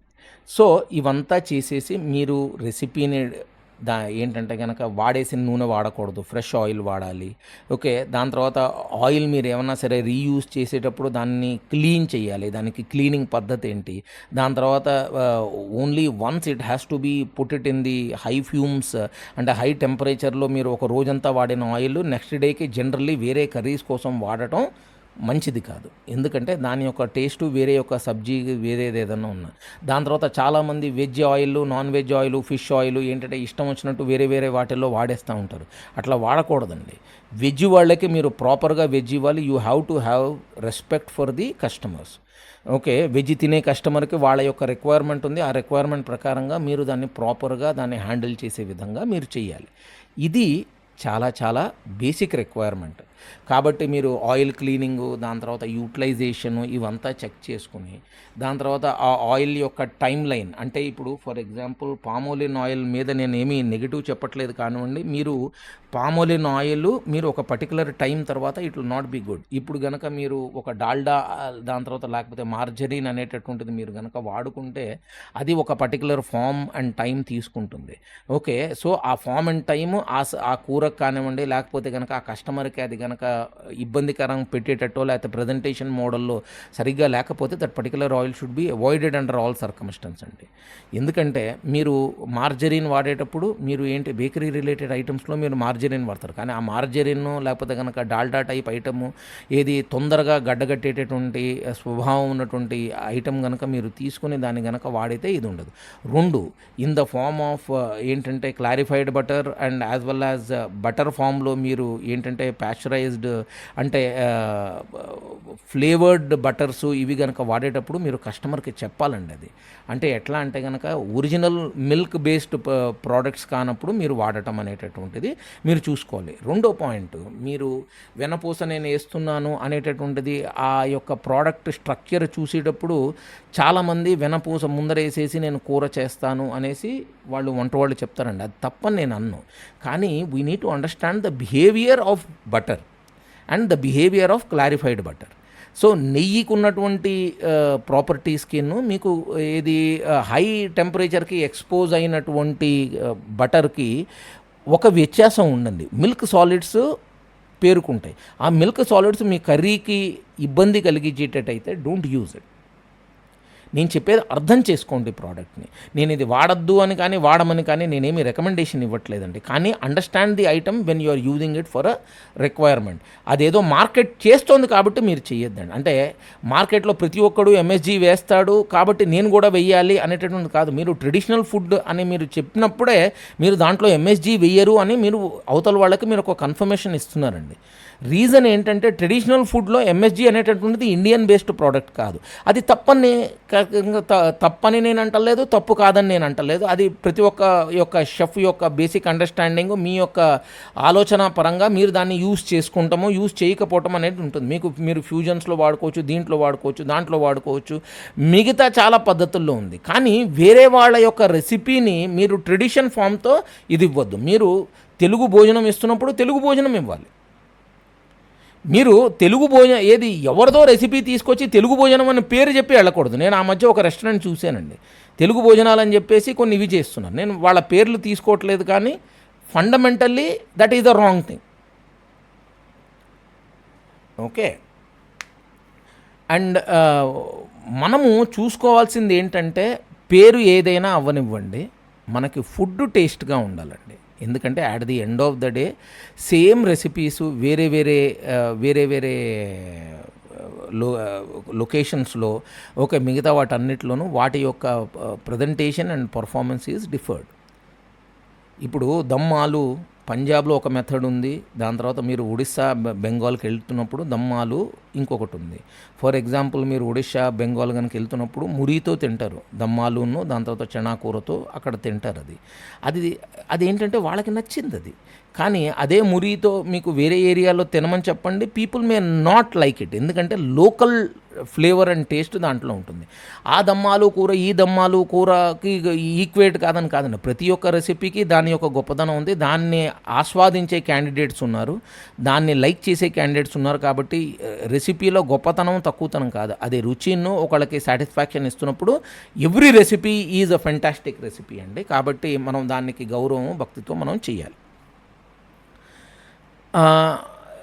ఇప్పుడు కమర్షియల్ కిచెన్స్లో మనము గిన్నెలు తోమటానికి మనం వాడేటటువంటి కెమికల్, దాని తర్వాత మనము చూసుకునేటటువంటిది కూడా మనం ఇంకొకసారి జాగ్రత్తగా ఉండాలి సార్.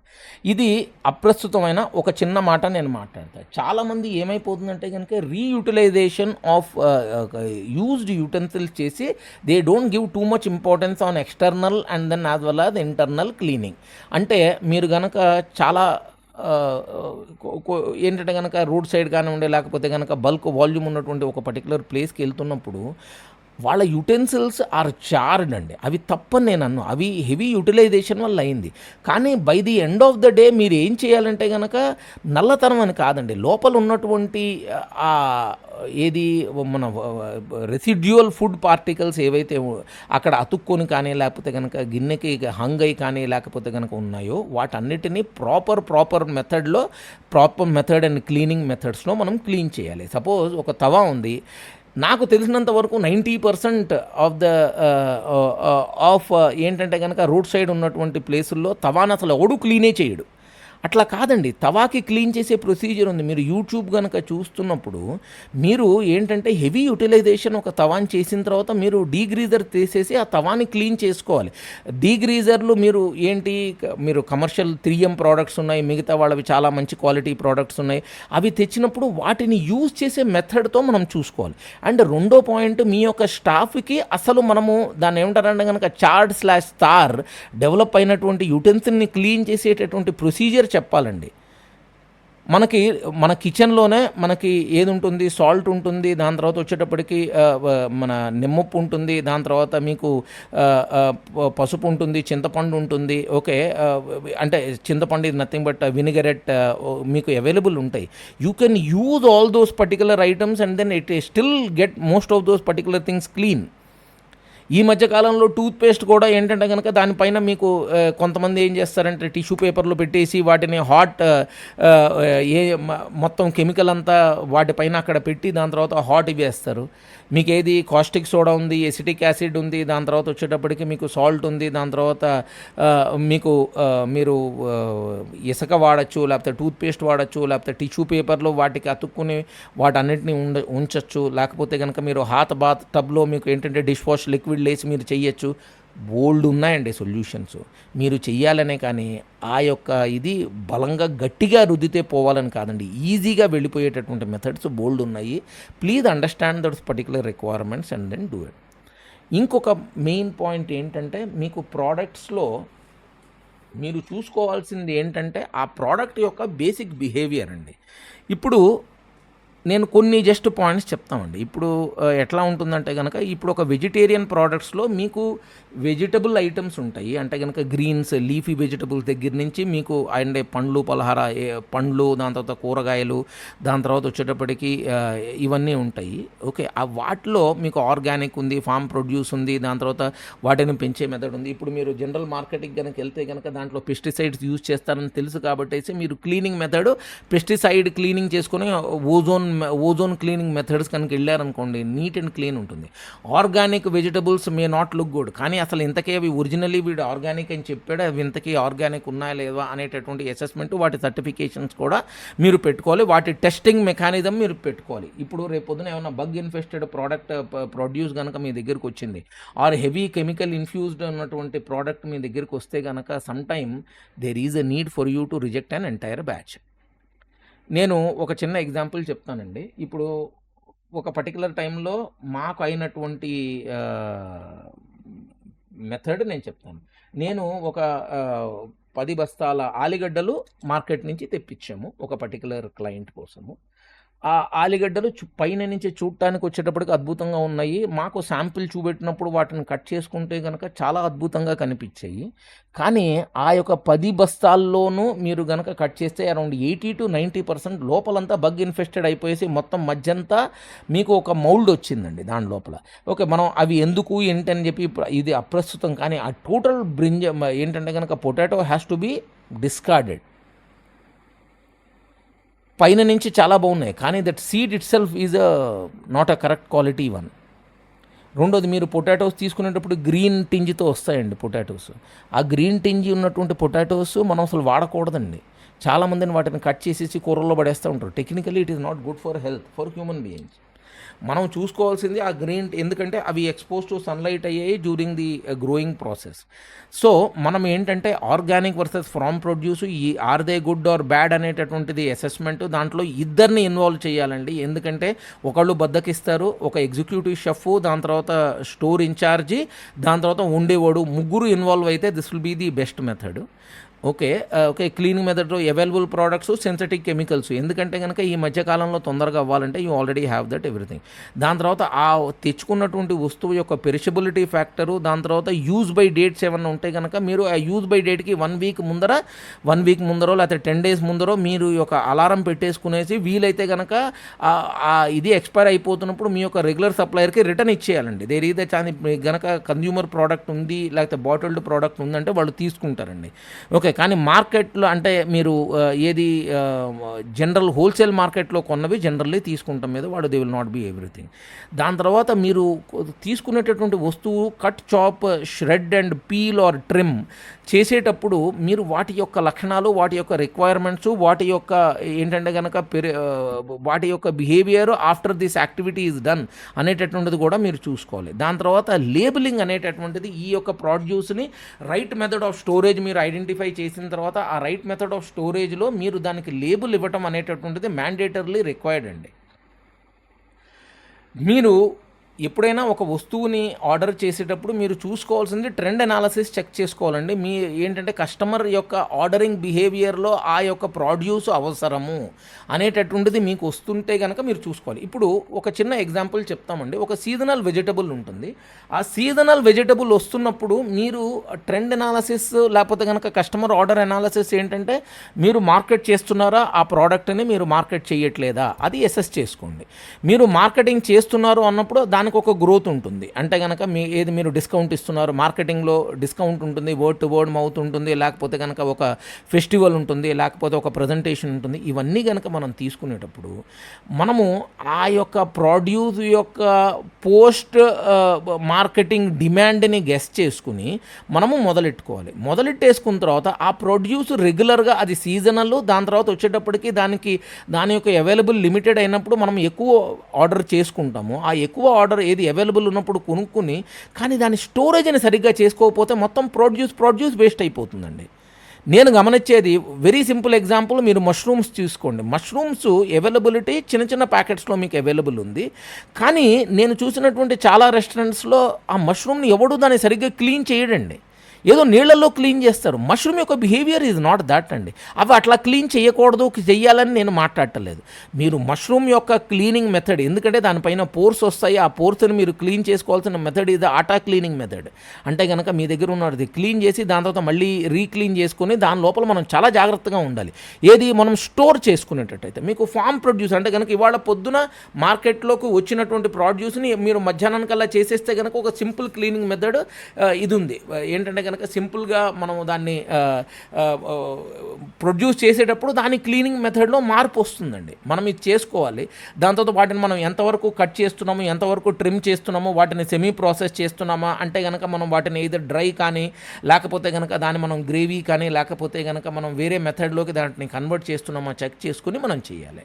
దాని తర్వాత వాటికి ప్రాపర్గా లేబుల్ ఇవ్వాలి. దాని తర్వాత వాటిని యూజ్ బై డేట్కి 1 month లేకపోతే కనుక 15 days ముందరో మనము అలారం పెట్టుకుని ఆ ప్రతి ఒక్క ప్రోడక్ట్ మనం చూసుకుని ఎప్పుడైనా సరే ఫస్ట్ ఇన్ ఫస్ట్ గో ఉండాలండి. అంటే కనుక ఇవాళ వచ్చినటువంటి ప్రోడక్ట్ ముందర వెళ్ళిపోవాలి రేపు వచ్చిన ప్రోడక్ట్ కంటే. దీంట్లో ఒక క్యాచ్ ఏంటంటే ఆ యొక్క ప్రొడ్యూస్లో మీరు మార్కెట్ నుంచి ప్రొడ్యూస్ చేసుకునేటప్పుడు వాళ్ళ ప్రొడ్యూస్ డేట్ మీరు చెక్ చేసుకోండి. ఇప్పుడు ప్రొడ్యూస్ డేట్ కనుక అక్కడ ఉండకపోతే మీరు ఆ యొక్క ప్రొడ్యూస్ డేట్ని డిమాండ్ చేయండి సప్లయర్ ఆర్ వెండర్ దగ్గర నుంచి. రీజన్ ఏంటంటే ఇప్పుడు దీనికి ఒక లైవ్ ఎగ్జాంపుల్ ఏంటంటే మీరు బ్రెడ్ని ఆర్డర్ చేస్తున్నారండి. Okay, use by so and so day to be used by so and so date అని వస్తుంది. అక్కడ మ్యానుఫ్యాక్చరింగ్ డేటు కొంతమంది మన ఇది చెయ్యరండి. కానీ మీరు అప్పుడు చూసుకోవాల్సింది ఏంటి, అసలు ఇంతకీ ఆ యొక్క మీరు సపోజ్ మనం ఇవాళ బ్రెడ్ తెప్పించారు, ఒక 3 రోజులు దాని యొక్క షెల్ఫ్ లైఫ్ అన్నప్పుడు మీకు అంత డిమాండ్ ఉందా? అంత డిమాండ్ ఉన్నప్పుడు ఈ యొక్క ప్రొడ్యూస్ యొక్క కరెంట్ బిహేవియర్కిను దాని తర్వాత మీకు ఒక 2 day తర్వాత బిహేవియర్లో ఏమన్నా మార్పు వస్తుందా అని వెరిఫై చేసుకుని దాని తర్వాత దాన్ని ఒక శాంపుల్ చూసుకుని, ఇప్పుడు ఒక్కొక్కసారి ఎట్లా ఉంటుందంటే మీరు ఒక 20 లోఫ్లో లేకపోతే కనుక 30 లోఫ్లో కనుక కొనేటప్పుడు మీరు చెక్ చేసుకోవాల్సింది ఇంతకీ ఆ బ్యాచ్ సరిగ్గా ఉందా లేదా. ఆ బ్యాచ్ నెంబర్ చెక్ చేసుకోండి. దాని తర్వాత ఒక ప్యాకెట్ని ఓపెన్ చేయండి. దానివల్ల అతను ఆ ప్యాకెట్ని వెనక్కి తీసుకోడు, కానీ you can return the entire item when it is not up to the mark. ఎందుకంటే ఎవరి దగ్గరైనా స్టేల్ ప్రోడక్ట్ ఉందంటే కనుక they will try to push it out by giving a better discount. ఎందుకంటే వాడి దగ్గర నుంచి వాడి తలకాయ నొప్పి వేరే వాడి నెత్తి మీదకి వెళ్ళిపోయింది. కాబట్టి మీరు అది ఎలౌ చేయొద్దండి, ఏది ఎస్పెషల్లీ ఫుడ్ ఇండస్ట్రీలో. ఎందుకంటే మీ దగ్గర అది కనుక స్టేల్ అయిపోయింది అనుకోండి, ఫర్ ఎగ్జాంపుల్ ఐడియాలజికలీ మీకు వచ్చిన డిస్కౌంట్ హుష్కాక్ అయిపోయింది సార్ అది. ఓకేనా. అసలు మనం తీసుకునేటటువంటి ప్రోడక్ట్ యొక్క బిహేవియరు అది వెజిటబుల్సా లేకపోతే కనుక ఆటానా లేకపోతే స్పైసెస్సా లేకపోతే కనుక ఆయిల్సా లేకపోతే వేరే other whatever it is there semi dried item అంటే కనుక నేను ఏమంటానంటే కనుక ఫ్లేవర్స్ ఆర్ ఫ్లేవర్ లిక్విడ్స్ అంటాను నేను అది. Okay, it may not be flavourings అనేటటువంటిది మీరు అమెరికన్ టెస్ట్ కిచెన్ యొక్క భాష కనుక మనం చూసుకునేటట్టు అరోమాటిక్స్ అనేటటువంటి పదము పల్సెస్ ఏది మీకు స్పైసెస్ కోసం జనరల్లీ వాడుతూ ఉంటారు. ఎగ్జాక్ట్లీ వాడి యొక్క డెఫినేషన్ మీద నేను మాట్లాడటం లేదు. If there are aromatic what is the method of ఇది. దాని తర్వాత మీరు ఏ ఐటమ్ మీ దగ్గర పెట్టుకోవాలి అంటే కనుక ఇప్పుడు జీడిపప్పు అనేటటువంటిది కిచెన్లో అట్లా జనరల్లీ అవైలబుల్ ఉండకూడదండి. పోర్షన్ వైజ్గా మీరు దాన్ని కట్ చేసుకొని వాటిని పెట్టుకోవాలి అనేటటువంటిది బేసిక్ రిక్వైర్మెంట్ అండి. దాని తర్వాత మీరు ఒక పర్టికులర్ ప్రొడ్యూస్ కనుక మీ దగ్గర ఎక్కువ ఉంది అంటే కనుక is there a provision for us to convert అనేటటువంటిది అసెస్మెంట్ చేసుకోవాలి. ఫర్ ఎగ్జాంపుల్ ఇప్పుడు మీరు టమాటాలు తెచ్చుకునేటప్పుడు జనరల్లీ ప్రతి ఒక్కళ్ళు టమాటాలు తీసుకెళ్ళి డీప్ ఫ్రీజర్లో పడేస్తూ ఉంటారు, లేకపోతే కనుక ఫ్రిడ్జ్లో ఒక కార్నర్లో పడేస్తూ ఉంటారు. దాని లోపల ఒక 20% నుంచి 30% అవి పాడైపోతాయి. ఎందుకంటే కనుక ఫస్ట్ క్లీన్ ఉండదు, అండ్ రెండో పాయింట్ మీరు బయటికి తీసేటప్పటికి అవి చుట్టుపక్కల ఉన్నటువంటి హ్యూమిడ్ ఎన్వైర్న్మెంట్ అండ్ హాట్ ఎన్వైర్న్మెంట్లో వాటర్ తీసుకుంటాయి and then they get spoiled very quickly అండి.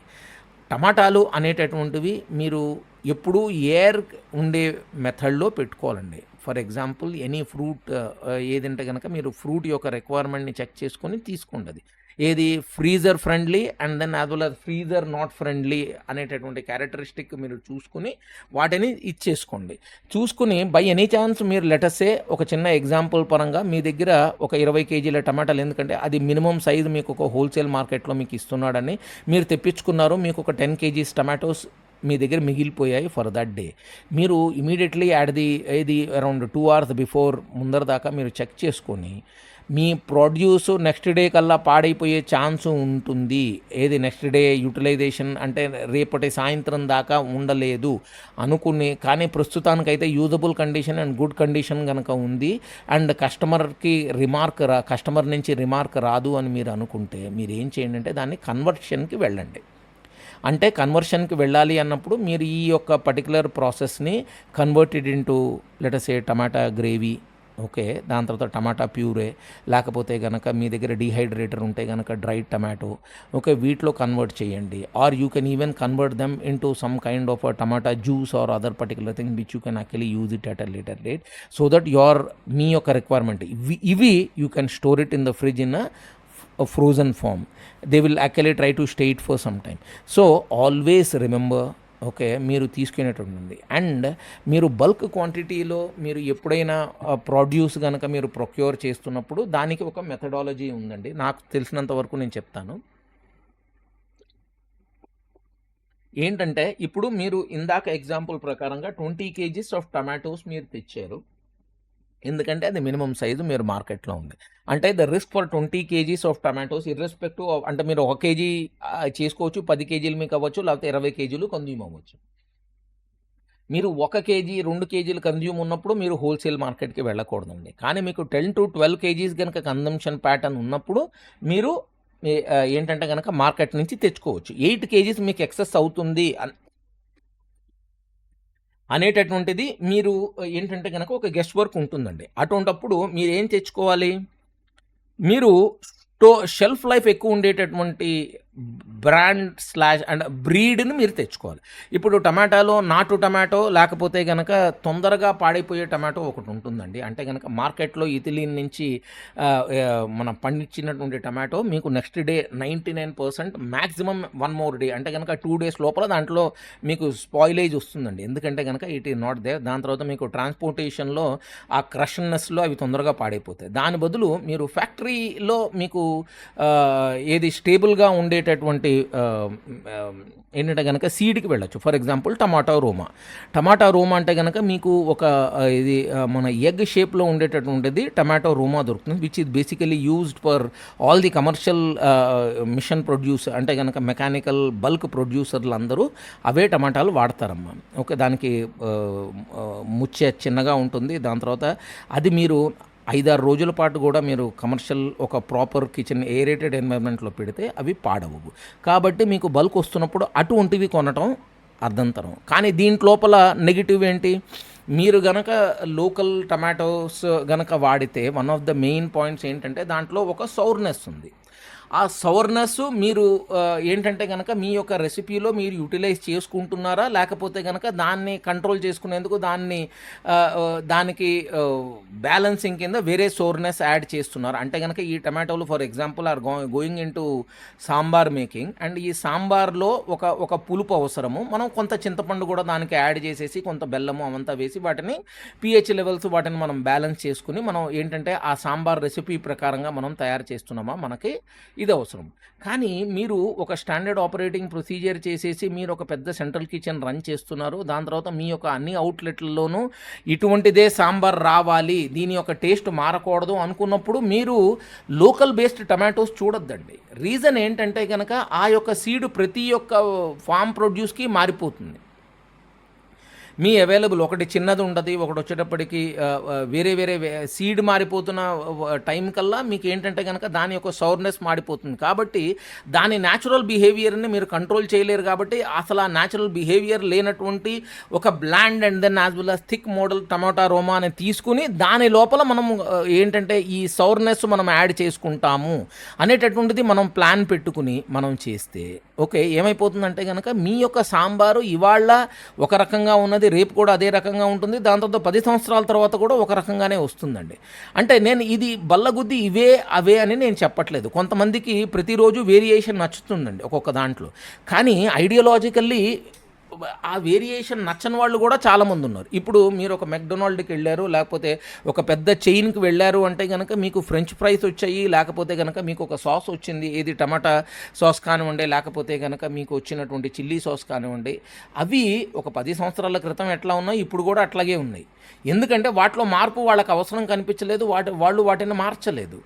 ఓకే. కాబట్టి ఏమైపోయింది, అది ఇప్పటికీ జనాలు ఆదరిస్తున్నారు. అవంటే గనక తీసుకునేందుకు they are very much ready.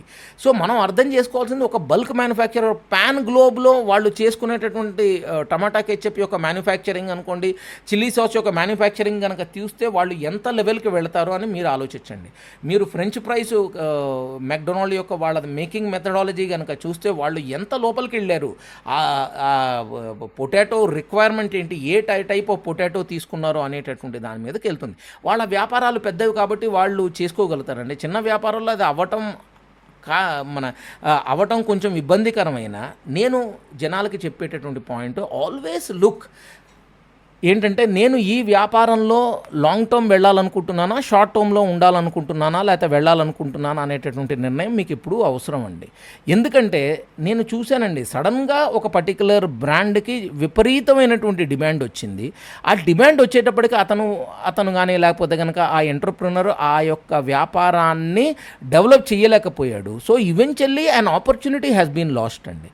So మనము ఎప్పుడైనా వ్యాపారం మొదలుపెట్టేటప్పుడు లాంగ్ టర్మ్ ప్లానింగ్ చూసుకోవాలి. నేను చెప్పేది ఒక రెసిపీలోనే కాదండి, ఈవెన్ యువర్ మార్కెటింగ్ స్ట్రాటజీస్లో కూడా, లేకపోతే కనుక మీ యొక్క కంపెనీ యొక్క మెథడాలజీలో కూడా మీరు చూసుకోవాల్సినటువంటి నిర్ణయం ఎప్పుడైనా సరే లాంగ్ టర్మ్. ఏ వ్యాపారమైనా డబ్బులు సంపాదించేది లాంగ్ టర్మ్లోనే కన్సిస్టెంట్గా. మనకి వెరీ సింపుల్ ఎగ్జాంపుల్ వచ్చేటప్పటికి వీబా వాళ్ళు ఉన్నారండి. ఓకే, వాళ్ళు చేసినటువంటి ఇన్వెన్షన్ ఇనీషియల్ పీరియడ్లో అతను రెస్టారెంట్ సరిగ్గా నడిపించలేదని నేను ఒక టాక్ షోలో చూశాను. అది కరెక్టో కాదో నాకు ఐడియా లేదు. కానీ ఇప్పుడు కనుక చూస్తే పెద్ద పెద్ద వాళ్ళందరికీ he is actually becoming a tough competition. So మనం అర్థం చేసుకోవాల్సిందే, ఆయన సక్సెస్ఫుల్గా రన్ చేసినటువంటి వెంచరు అది ఏంటంటే కనుక నెత్తి మీద పెట్టుకోవాల్సినటువంటి మెథడాలజీ అండి. అతని టాక్ షో నేను చూశాను, ఒక పాడ్కాస్ట్లో నేను విన్నాను. అది ఎంత పెద్ద ఐ ఓపెనర్ అంటే you will not believe it. Okay, they are gems of the industry, and I think we have to learn from the people who are matured and then they run the thing in a more methodical way. Okay, ఇప్పుడు స్టోరేజ్లో నేను చెప్పేది ఇంకొక particular point ఉందండి. Farm raised, ఇప్పుడు non వెజ్లో కనుక వెళితే కనుక మనం బిహేవియరల్లో ముందర మనం వెజిటబుల్స్కి ఏ రకంగా ఎక్కడి నుంచి వచ్చింది, ఏమొచ్చింది, ఏ టైప్ ఆఫ్ సీడు, అంటే ఏ టైప్ ఆఫ్ ఇది. ఫర్ ఎగ్జాంపుల్ మీరు బ్రింజాల్ కర్రీ చేసేటప్పుడు మీరు ఏంటంటే కనుక నాగ్పూర్ బ్రింజాల్ వాడుతున్నారా, లేకపోతే కనుక మీరు ఆ ఇటాలియన్ది పెద్ద బ్రింజాల్ వాడుతున్నారా, లేకపోతే పొడుగు వంకాయ వాడుతున్నారా, లేకపోతే గ్రీన్ కలర్ వాడుతున్నారా, లేకపోతే ఆ గ్రీన్ కలర్లో పెద్ద వంకాయ వాడుతున్నారా. ఓకే, నేను ఒక చిన్న ఎగ్జాంపుల్ చెప్తున్నా. ఇది మీరు కూడా డిసైడ్ చేసుకోవాలి. ఇప్పుడు మీరు వంకాయ తీసుకున్న తర్వాత కూడా దాంట్లో మీరు మేల్ వాడుతున్నారా, ఫీమేల్ వాడుతున్నారా అని కూడా మీరు కనుక ఇటాలియన్ కుసైన్ చూస్తే దాంట్లో చాలా చాలా క్లియర్గా మీకు ఇది ఉంటుంది. ఓకే, సో అవి మనం ముందర పెట్టుకుని, అంటే నేను ఓవర్గా పెట్టాలని కాదు, మీరు ఎంతవరకు దీన్ని స్టాండర్డైజ్ చేసుకోగలుగుతారా అని ఆలోచించుకొని మీరు అక్కడ దాకా వెళ్ళండి ఇనీషియల్ ఫామ్లో. If the particular business is successful, then stable that particular thing out. Okay, ఏంటంటే కనుక farm raised and then as well as butcher అయినటువంటి మెథడాలజీస్ కూడా మీరు చూసుకోవాలి. దాని తర్వాత వాటిని చిల్డ్ వస్తున్నాయా, లేకపోతే కనుక మీకు లోకల్ స్టోర్ నుంచి వస్తున్నాయా అన్నప్పుడు కూడా మీరు ఇచ్చేయాలి. ఫర్ ఎగ్జాంపుల్ నేను ఇవి చేసేది ఎట్లా అంటే కనుక, మీరు ఒక బ్రాయిలర్ చికెన్ని కనుక మీరు తీసుకునేటప్పుడు ఆ బ్రాయిలర్ చికెన్ యొక్క వెయిట్ ఎప్పుడూ మీరు జాగ్రత్తగా చూడాలి. దాని లోపల ఆ వెయిట్లో మీరు బిర్యానీకి కనుక కొట్టిస్తుంటే కనుక దాని యొక్క మినిమం బేసిక్ సైజ్ ఎంత, దాని తర్వాత వచ్చేటప్పుడు మీరు నెక్ వాడుతున్నారా, నెక్ వాడటం లేదా, దాని తర్వాత దాని యొక్క బర్డ్ ఏది ఆఫ్టర్ మొత్తం బుచ్చరీ అయిపోయిన తర్వాత వచ్చినటువంటి వెయిట్ ఎంత అనేటటువంటిది చెక్ చేసుకోవడం అవసరం అండి. ఇప్పుడు నేను చాలామంది ఎట్లా ఉంటుందంటే కనుక అరౌండ్ 1.6 నుంచి 1.7 kgs యొక్క బర్డ్ని తీసుకుంటారు. ఇండియాలో కొంత కష్టం కానివ్వండి, కొంత దొరుకుతుంది. ఓకే, మీరు అంత వెయిట్ ఉన్నటువంటి బర్డ్ని తీసుకునేసి మీరు దాన్ని కచ్చా బిర్యానీ కింద చేసేటప్పుడు దేర్ ఈజ్ ద ఛాన్స్ మీరు దాన్ని సరిగ్గా కనుక ఏంటంటే కనుక హీట్ సప్లై చేయకపోతే that particular thing will not result into good taste అండి. సో మీరు తీసుకోవాల్సినటువంటి bird will be around 1000 to 1100 after butchery. Okay, ఇది ఆఫ్టర్ డ్రెస్సింగ్ మనం చూసుకొని తీసుకోవాలి. ఓకే, ఇది దిస్ ఈజ్ నాట్ పత్తర్కి లకీర్ అండి. ఓకే, పెద్ద పెద్ద వంట వాళ్ళు చెప్పే విధంగా మీ వంట వాళ్ళు ఎట్లా చెప్తారో మీరు వాళ్ళ పరంగా పోండి. కానీ లాజికల్ ఏంటంటే కనుక మనం చూసుకోవాల్సింది ఇది. ఇప్పుడు అదే సేమ్ బిర్యానీలో జనరల్లీ మీరు కనుక మటన్ కనుక తీసుకునేటట్టయితే male goat around 10 to 11 kgs అనేటటువంటిది ఇంకొక ఆలోచన. ఓకే, అండ్ అవి మీకు ఎట్లా మీ దగ్గరికి పంపించబడ్డాయి అంటే, ఇప్పుడు మీరు సపోజ్ మీరు జనరల్లీ ఎట్లా ఉంటుందంటే కనుక మీరు చికెన్ మన ఫామ్కి వెళ్ళిపోయేసి ఒక పర్టికులర్ ఏరియాలో ఫ్రెష్ బుచ్చరీ ఉంటుంది, లేకపోతే కనుక మీకు ఆల్రెడీ బుచ్చర్డ్ బర్డ్స్ మీకు వస్తాయి. ఇప్పుడు అబ్రాడ్లో ఒక పర్టికులర్ మెథడాలజీ ఉందండి. వాళ్ళు ఏం చేస్తారంటే కనుక బ్రాజిల్ నుంచి మీకు చికెన్స్ వస్తాయి. చికెన్స్ వచ్చేసిన తర్వాత వాళ్ళు ఆ పర్టికులర్ ఏదైతే కంట్రీ, ఫర్ ఎగ్జాంపుల్ మీరు యూకే వెళ్ళారనుకుందాము, అక్కడ కొంతమంది వాటిని రీప్రాసెస్ చేస్తారు. వాళ్ళు ఏం చేస్తారు, ఆ యొక్క ఫ్రోజన్ చికెన్ హోల్ బర్డ్ వచ్చిన తర్వాత వాటిని మళ్ళీ చిల్లింగ్ స్టేషన్లోకి తీసుకెళ్ళి వాటిని థా చేసి వాటిని ఇమీడియట్లీ ప్రాసెస్ చేసేస్తారు డ్రమ్ స్టిక్స్ కింద. దాని తర్వాత వచ్చేటప్పటికి మీకు చెస్ట్, దాని తర్వాత ఇవంతా దాన్ని కట్ చేసేసి వింగ్స్ కింద. ఓకే, దాని తర్వాత ఫుల్ లెగ్ పీసు, దాని తర్వాత వచ్చేటప్పటికి డ్రమ్ స్టిక్, దాని తర్వాత మీకు వింగ్స్, ఇవన్నీ కట్ చేసేసి వాళ్ళు ఏం చేస్తారు, వాటిని మళ్ళీ ఇండివిజువల్ ఫామ్ కింద రీప్యాక్ చేసేసి దాన్ని మళ్ళీ ఇమీడియట్లీ బ్లాస్ట్లో పెడతారండి. They do that entire process in a cold room. Okay, ఇది చేసేసిన తర్వాత then those are the particular items in an idealistic circumstances would end up in a supermarket area. ఇండియాలో కొంత తక్కువ అది, ఎందుకంటే మీకు లోకల్లీ అవైలబుల్ ఉంది. దాని తర్వాత మీరు అంత ప్రాసెస్ చేసుకునేంత time everything is being done by the local chicken shop people కాబట్టేసి మీకు ఎప్పుడైనా సరే ఫ్రెష్ బుచ్చర్డ్ బర్డ్ మీకు వస్తుందండి. సో మీరు వచ్చేటప్పుడు మీరు చూసుకోవాల్సింది ఆ షాప్ ఎటువంటిది, దానికి ఉన్నటువంటి క్లీనింగ్ యొక్క స్టాండర్డ్ ఏంటి, దాని తర్వాత వాళ్ళు చేసే బుచ్చరీ విధానం ఏంటి. అంటే మీరు చూసుకోవాల్సింది రేపు పొద్దున్నే ఆడొక 50 బర్డ్లని కొట్టేసి దాని తర్వాత ఆ 50 బర్డ్లలోంచే మీకు సాయంత్రం అరౌండ్ 6 o'clock కల్లా మీకు వాటిలోంచే కొట్టిస్తున్నాడు అనుకోండి, I would suggest please don't go to that place. ఎందుకంటే ఒక 8 hours అది ఒక ప్రాపర్ స్టోరేజ్ కండిషన్లో లేదండి. సో మీకు కావాల్సింది ఏంటి, వచ్చిన వెంటనే మీరు దాన్ని ఇమీడియట్లీ ఒక ప్రాపర్ క్లీనింగ్ సొల్యూషన్తో మీరు దాన్ని క్లీన్ చేసి దాన్ని ఇమీడియట్లీ మ్యారినేట్ చేసేసుకుని దీన్ని మీరు చిల్డ్ ఎన్వైర్న్మెంట్లో పెట్టాలండి. ఇందాక నేను మీకు ఒకటి చెప్పానండి, మీకు ఎక్కడ ఉన్నా మీరు ఎప్పుడైతే వంట చేస్తున్నారో అప్పటి నుంచే మీరు థా అయినటువంటి చికెన్ ఫ్రమ్ మన దాన్ని ఏమంటారంటే కనుక ఫ్రిడ్జ్ నుంచి, అంటే కనుక ఒక నార్మల్ ఫ్రిడ్జ్ టెంపరేచర్లో 3 to 4 degrees మధ్యలో ఉండేటటువంటి టెంపరేచర్లోనే మీరు దాన్ని బయటికి తీసుకొని రండి. లేకపోతే ఏమైపోతుందంటే మీకు ఉన్నటువంటి ఈ యొక్క bird May attract some kind of ఇది. దాని తర్వాత don't give shock to the protein అనమాట. ఏ షాక్ టు ద ప్రోటీన్ అంటే కనుక డైరెక్ట్గా ఫ్రీజర్లోంచి తీసుకొచ్చి దాన్ని వేడి నీళ్ళలో పడేయటాలు, దాని తర్వాత వచ్చేటప్పటికి నార్మల్ నీళ్ళల్లో పడేయటాలు, దాని తర్వాత దాన్ని అట్లాగే కట్ అయిపోయి ఉన్నటువంటి వాటిని డైరెక్ట్గా తీసుకెళ్ళి కుక్కర్లో పెట్టి హోజాతాయి సాబ్ అని వాళ్ళు చెప్పడాలు, వీటన్నిటిలోనూ మీకు ఏంటంటే కనుక ఫుడ్ కంటామినేషన్ యొక్క రిక్వైర్మెంట్ ఎప్పుడూ ఉంటుంది. అండ్ రెండో పాయింట్, ద క్లీనింగ్ మెథడ్కి మీకు గైడ్ లైన్స్ ఉన్నాయండి. ఏంటి, ఫిష్ ఒక చోట క్లీన్ ఇది మీరు ఏంటంటే క్రాస్ కంటామినేషన్ అవ్వకుండా ఉండాలి అంటే కనుక మీకు ఎట్లా ఉంటుందంటే వెజిటబుల్స్, దాని తర్వాత ఫిష్, దాని తర్వాత నార్మల్ ప్రోటీన్ అంటే కనుక chicken and mutton slash whatever the other form of the meat it is there. మీరు ఎట్లా చేస్తున్నా ఇది క్లీన్ చేసేందుకు మీకు సపరేట్ ఏరియాస్ ఉండాలి. ఆ సపరేట్ ఏరియాస్ ఒక్కసారి మీరు క్లీన్ అయిపోయిన వెంటనే immediately they should be subjected to దాన్ని ఏమంటారంటే కనుక chemical cleaning. Okay, chemical cleaning మీరు తీసుకెళ్ళిపోవాలి సో దట్ ఆ ఏరియాలో ఏంటంటే మీకు ఇది డెవలప్ అవ్వకుండా ఉండేందుకు. అండ్ ఒక క్రాస్ కంటామినేషన్లో మీరు లెటర్స్ సే ఫర్ ఎగ్జాంపుల్ మీకు ఒక ఫిష్ వచ్చింది, ఫిష్ క్లీన్ అయిపోయిన వెంటనే ఇది ఒక బ్యాచ్ క్లీన్ అయిపోయిన వెంటనే ఇంకొక బ్యాచ్ అంటే కనుక ఇంకొక కూర ఏది ఒక ఫిష్ ఉంది, ఒక ఫిష్లో వచ్చేటప్పటికి రోహు ఒకటి ఉంది, దాని తర్వాత వచ్చేటప్పటికి ప్రాంపెట్ ఒకటి ఉంది. ఇవన్నీ ఉన్నప్పుడు ప్రతిసారి మీరు కడిగేటప్పుడు వాటి యొక్క మెథడాలజీ డిఫరెంట్ ఉండి ఇమీడియట్లీ అవి అయిపోయిన వెంటనే 2 క్లీన్ అయిపోయిన వెంటనే వెంటనే immediately you have to do a chemical cleaning. మీకు 10 ఐటెంలు క్లీన్ అవుతున్నప్పుడు ఆ 10 ఐటెంలు క్లీను మీరు సపరేట్ కంటైనర్లలో చేసుకోవాలి, సపరేట్ మెథడ్స్. దాంతో మీకు FSSAI, దాని తర్వాత ఫుడ్ సైన్స్ ప్రకారంగా మీరు వాటిని ఏ ఫామ్లో ఉంచాలి, ఎట్లా ఉంచాలి అనేటటువంటిది చాలా చాలా ఇంపార్టెంట్ అండి. అయిపోయిన వెంటనే మీరు వాటిని మ్యారినేట్లో చేసేసుకుని దాన్ని ఇమీడియట్లీ నాన్ ఎయిర్ బ్యాగ్స్లో, జిప్లాక్ బ్యాగ్స్లో, ఎయిర్ సక్ అయిపోయినటువంటి బ్యాగ్స్లో మీరు దాన్ని చేసేసి దాన్ని ఫ్రిడ్జ్లోకి తీసుకెళ్ళిపోవడం అనేటటువంటిది మంచి పద్ధతి. ఓకే, బయట నీళ్ళలో పడేశాను, నేను ఫ్రిడ్జ్ నీళ్ళలో పడేశాను, నేను ఇట్లా చేశాను అట్లా చేశాను, ఇదంతా నాట్ యాక్సెప్టబుల్ అండి. If I'm the customer I would not accept this kind of responses. FSSAI వాళ్ళు ఎగ్రీ అవ్వరు. దాని తర్వాత రేపు పొద్దున ఏమన్నా ఫుడ్ కంటామినేషన్ కనుక జరిగితే regulatory people also would not accept. దాని తర్వాత మీరు ఫ్రోజన్ ఐటమ్ వస్తున్నప్పుడు మీరు బుచ్చరీ ఎక్కడైంది అనేటటువంటిది చూడండి. ఇప్పుడు దీనికి date of the butchery or place of the butchery అనేటటువంటిది మనకి చాలా చాలా ఇంపార్టెంట్. ఎందుకంటే మనము ఒక చిన్న ఎగ్జాంపుల్ చెప్తానండి. మీకు ఏమైపోయిందంటే కనుక మీరు లెటసే లక్నో కానివ్వండి, లేకపోతే కనుక Uttar Pradesh or maybe some of those particular areas కనుక వెళ్తే there are lot of butcher farms are there. Okay, who provide ఏంటంటే ఫ్రోజన్ మీట్. నేను చికెన్ ఫార్మ్స్కి ప్రస్తుతానికి వెళ్ళటలేదు. ఇప్పుడు అక్కడికి వెళ్ళినప్పుడు మనం గమనించాల్సింది వాళ్ళ యొక్క స్టోరేజ్ మెథడ్ ఏంటి, వాళ్ళ యొక్క ఏంటంటే కనుక రేటింగ్ ఏంటి, దాని తర్వాత వాళ్ళు ట్రాన్స్పోర్ట్ చేసే విధానం ఏంటి. ఇది మనకి బేసికల్లీ మనం అంటే నేను చెప్పేది రెస్టారెంట్ వాళ్ళ కోసం ఇది మ్యాండేటర్లీ నీడెడ్ అండి.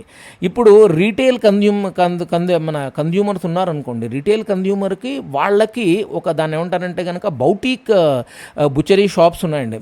Normal butchery shops and boutique butchery shops ఉన్నాయి. నార్మల్ బుచరీ షాప్స్లో what they say it is we had actually butchered the animal in our present. ఈ మధ్యకాలంలో మీకు మున్సిపాలిటీ సర్టిఫైడ్ బుచరీ వచ్చింది, దాని మీద స్టాంప్ అంతా ఉంటుంది. మీరు డేట్ చెక్ చేసుకోండి. మీకు ఏమైనా డౌట్ వస్తే కనుక మీరు రీటైల్ ఎవరైనా లోకల్ బుచరీ షాప్కి వెళ్తున్నప్పుడు మీరు అవి వెరిఫై చేసుకోవాలి. కాదు నేను కమర్షియల్ ఎలిమెంట్ కింద వెళ్తున్నాను అన్నప్పుడు మీరు చూసుకోవాల్సింది ఆ రోజు మార్నింగ్ ఒక పర్టికులర్ టైంలో బుచరీ అయినటువంటి ఇదే తీసుకోండి. లేకపోతే ఒక రోజు ముందర మీరు కొనేటటువంటి item should be fresh butchered one which is immediately cleaned and then you apply whatever is the kind of a form and then immediately it has to go into ఏంటంటే కనుక మీకు utilisation 3 days అయింది అంటే కనుక ఫ్రీజర్లోకి వెళ్ళాలి. లేకపోతే immediately next day అంటే దాన్ని ఒక బేసిక్ మ్యారినేషన్ చేసేసుకుని you actually try to keep it in the normal fridge అనమాట. ఇది నేను ఏంటంటే వాటి ప్రిన్సిపల్స్ చెప్పట్లేదు, నేను అంటుంది మీరు కనుక జాగ్రత్తగా లేకపోతే వాటి యొక్క బిహేవియర్ చాలా తొందరగా మారిపోతుంది. మీరు ఏది ₹1,00,00,000 పెట్టి మంచి వస్తువు కొన్నా రేపు పొద్దున అది కనుక వాడకం లేనటువంటిది ఏదైపోతే కనుక what is the use? Very simple. మనము ఒక పర్టికులర్ చేపని చాలా డబ్బులు పెట్టి కొన్నాం, 30,000 40,000 ఒక చేపను పెట్టి కొన్నాం. కానీ దాన్ని స్టోర్ సరిగ్గా చేయలేదు కొన్న తర్వాత, ఆర్ లేకపోతే ట్రాన్స్పోర్టేషన్ వస్తున్నప్పుడు అది ఏంటంటే కనుక ఊరికే ఒక చిన్న గుడ్డలో చుట్టుకొనేసి వచ్చేసింది ఆ చేప. ఆ చేప లోపల చేపకేం తెలుసు, దాని తర్వాత బయట ఉన్నటువంటి మైక్రోబయోల్ వాటికి ఏం తెలుసు? They effect the particular fish. Irrespective of the value the particular product will actually get contaminated. So మనం చూసుకోవాల్సింది ఈ యొక్క బిహేవియరు మనము ఉందా. రెండో పాయింట్, మనము మన జనాలకి వాడాల్సినటువంటి మెథడ్ ఏంటంటే కనుక హ్యాండ్ క్లీనింగ్, అంటే కెమికల్ హ్యాండ్ శానిటైజేషన్ రిక్వైర్మెంట్ మనము ప్రతిసారి మనం చూసుకోవాలి. దాని తర్వాత వాళ్ళు వాడేటటువంటి యూనిఫామ్ ఏదైతే ఉందో ఏది ప్రాసెసింగ్కి అవి I suggest it has to be change twice a day. అంటే ఎట్లా అంటే మీ యొక్క యాప్రాన్ కానివ్వండి, లేకపోతే కనుక బుచ్చరీ యొక్క ఏరియాని ఒకసారి chemical subject every 5 to 6 hours ఒకసారి సబ్జెక్ట్ చేసుకోండి. ఎందుకంటే కనుక మీరు చాప్ చేస్తున్నప్పుడు లేకపోతే బుచ్చరీ చేస్తున్నప్పుడు ఒక వస్తువు ఏమన్నా కనుక మీ యొక్క బట్టల మీద పడింది అంటే కనుక because of that 4 to 5 hour of gap that particular area can get contaminated and then the person can get affected and maybe there is a chance some kind of a cross contamination can get into this one. And hand sanitized soap ఒకటి తీసుకోవాలి, that to which is a liquid soap. దాని తర్వాత మీరు చేతిని clean చేసుకునేటప్పుడు you have to use 1 time use kitchen towel అండి. Okay. You should not be using reusable cloth కానీ ఏది చేయకూడదు. దాని తర్వాత టెంపరేచర్ మెయింటెనెన్స్‌కి ఎప్పుడూ మీకు ఏంటంటే గనక ఇది ఉండాలి.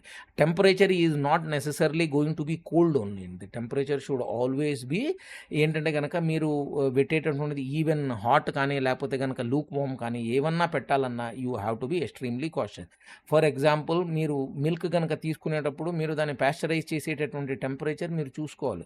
మీరు దాన్ని పన్నీర్ కింద వాడేటప్పుడు గానీ, చీజ్ కింద వాడేటటువంటి టెంపరేచర్ మీరు చెక్ చేసుకోవాలి. ఓకే. మీరు దాన్ని ఏంటి ఆ ప్యాకెట్‌లన్నీ బయట పడేసి దాని తర్వాత ఇష్టం వచ్చినప్పుడు దాన్ని ఓపెన్ చేసేసి అరే! పాలు గడ్డగట్టిపోయినాయి, ఇట్లా అయిపోయినాయి, అట్లా అయిపోయినాయి అంటే గనక దాని బిహేవియర్ అది. You are actually using dairy products యొక్క storage methods is totally different. దాని తర్వాత వాటి యొక్క ప్రొడ్యూస్‌ని మీరు తెచ్చుకునేటప్పుడు వాటి యొక్క testing methods is very much different.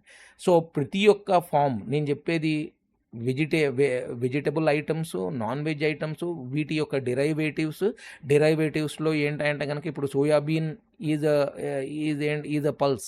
కానీ ఏంటంటే గనక ఈ యొక్క పల్స్ నుంచి డెరైవేటివ్ ఐటమ్ ఈజ్ సోయా సాస్. లేకపోతే గనక సోయాబీన్ పేస్ట్. ఓకే. లేకపోతే గనక వీటిని కంబాజం మీకు కిమ్చీదో రావచ్చు. లేకపోతే గనక టోఫు రావచ్చు. ఓకే. మీకు ఏది సిల్క్ టోఫు లేకపోతే గనక soft and then as well as hard tofu రావచ్చు. లేకపోతే సోయా మీల్ రావచ్చు. Okay. There are various items which are కన్వర్షన్‌లో ఒకటి డ్రై ఫార్మ్, ఒకటి వచ్చేటప్పటికి ఎక్స్‌ట్రీమ్ పల్వరైజర్, హీటెడ్ మెథడ్, దాని తర్వాత మీకు ఏదైనా మెథడ్ కానివ్వండి.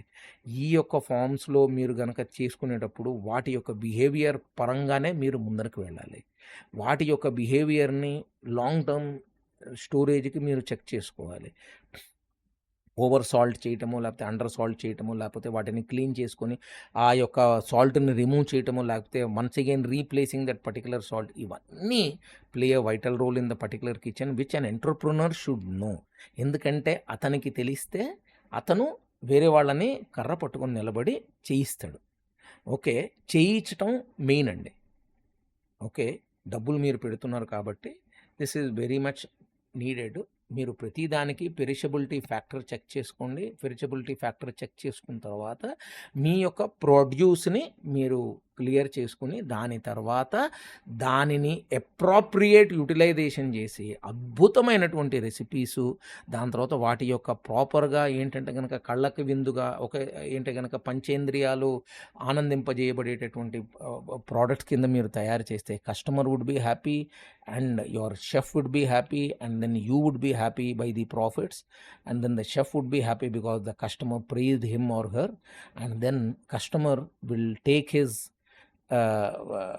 appreciation by word of mouth, and then by a right of a review and whatever it is there, and then you will live a very very long life, and then people will ఏంటంటే కనుక vouch by your name. So vouch by your name and then we should become the leader in the industry అనేటటువంటిది prominently required. అది చిన్న దుకాణం ఉన్నా పెద్ద దుకాణం ఉన్నా everything it is possible and everything it is achievable. Thanks a lot అండి. Okay. Once again please share, subscribe. నేను ఎవరిని కించపరిచి ఈ యొక్క టాక్ చేయట్లేదండి. ఏంటంటే చాలామంది మిస్ అవుతున్నటువంటి పాయింట్స్ నాకు అనిపించి నేను ఏంటంటే మనం ఒక వ్యాపారం మొదలుపెట్టేటప్పుడు దాంట్లో చాలా లోతు ఉంది. ఆ లోతును కొంత తెలుసుకోవడానికి ఇవి చెప్పాను. ఇవన్నీ మనకు తెలియవా అంటే మీరు మార్కెట్టు, ఇంటర్నెట్ గనుక ఎతుక్కుంటే మీకు ప్రతి దానికి మీకు చాలా పెద్ద పెద్ద సబ్జెక్ట్స్‌ను దాని తర్వాత వాటి యొక్క పేపర్స్ అవన్నీ కనిపిస్తాయి. కానీ ప్రాక్టికల్ వేస్ మనం చూసుకోవాల్సింది ఏంటంటే గనక మనము ఏది ఎంతవరకు మనం గీత గీయాలి అనేటటువంటి దాంట్లో అది ప్రతి ఒక్కళ్ళ సొంత నిర్ణయం అది. ఆ నిర్ణయాన్ని మీరందరూ తీసుకొని దీన్ని ఆదరిస్తారని నా యొక్క సహృదయమైనటువంటి request. Okay. And I take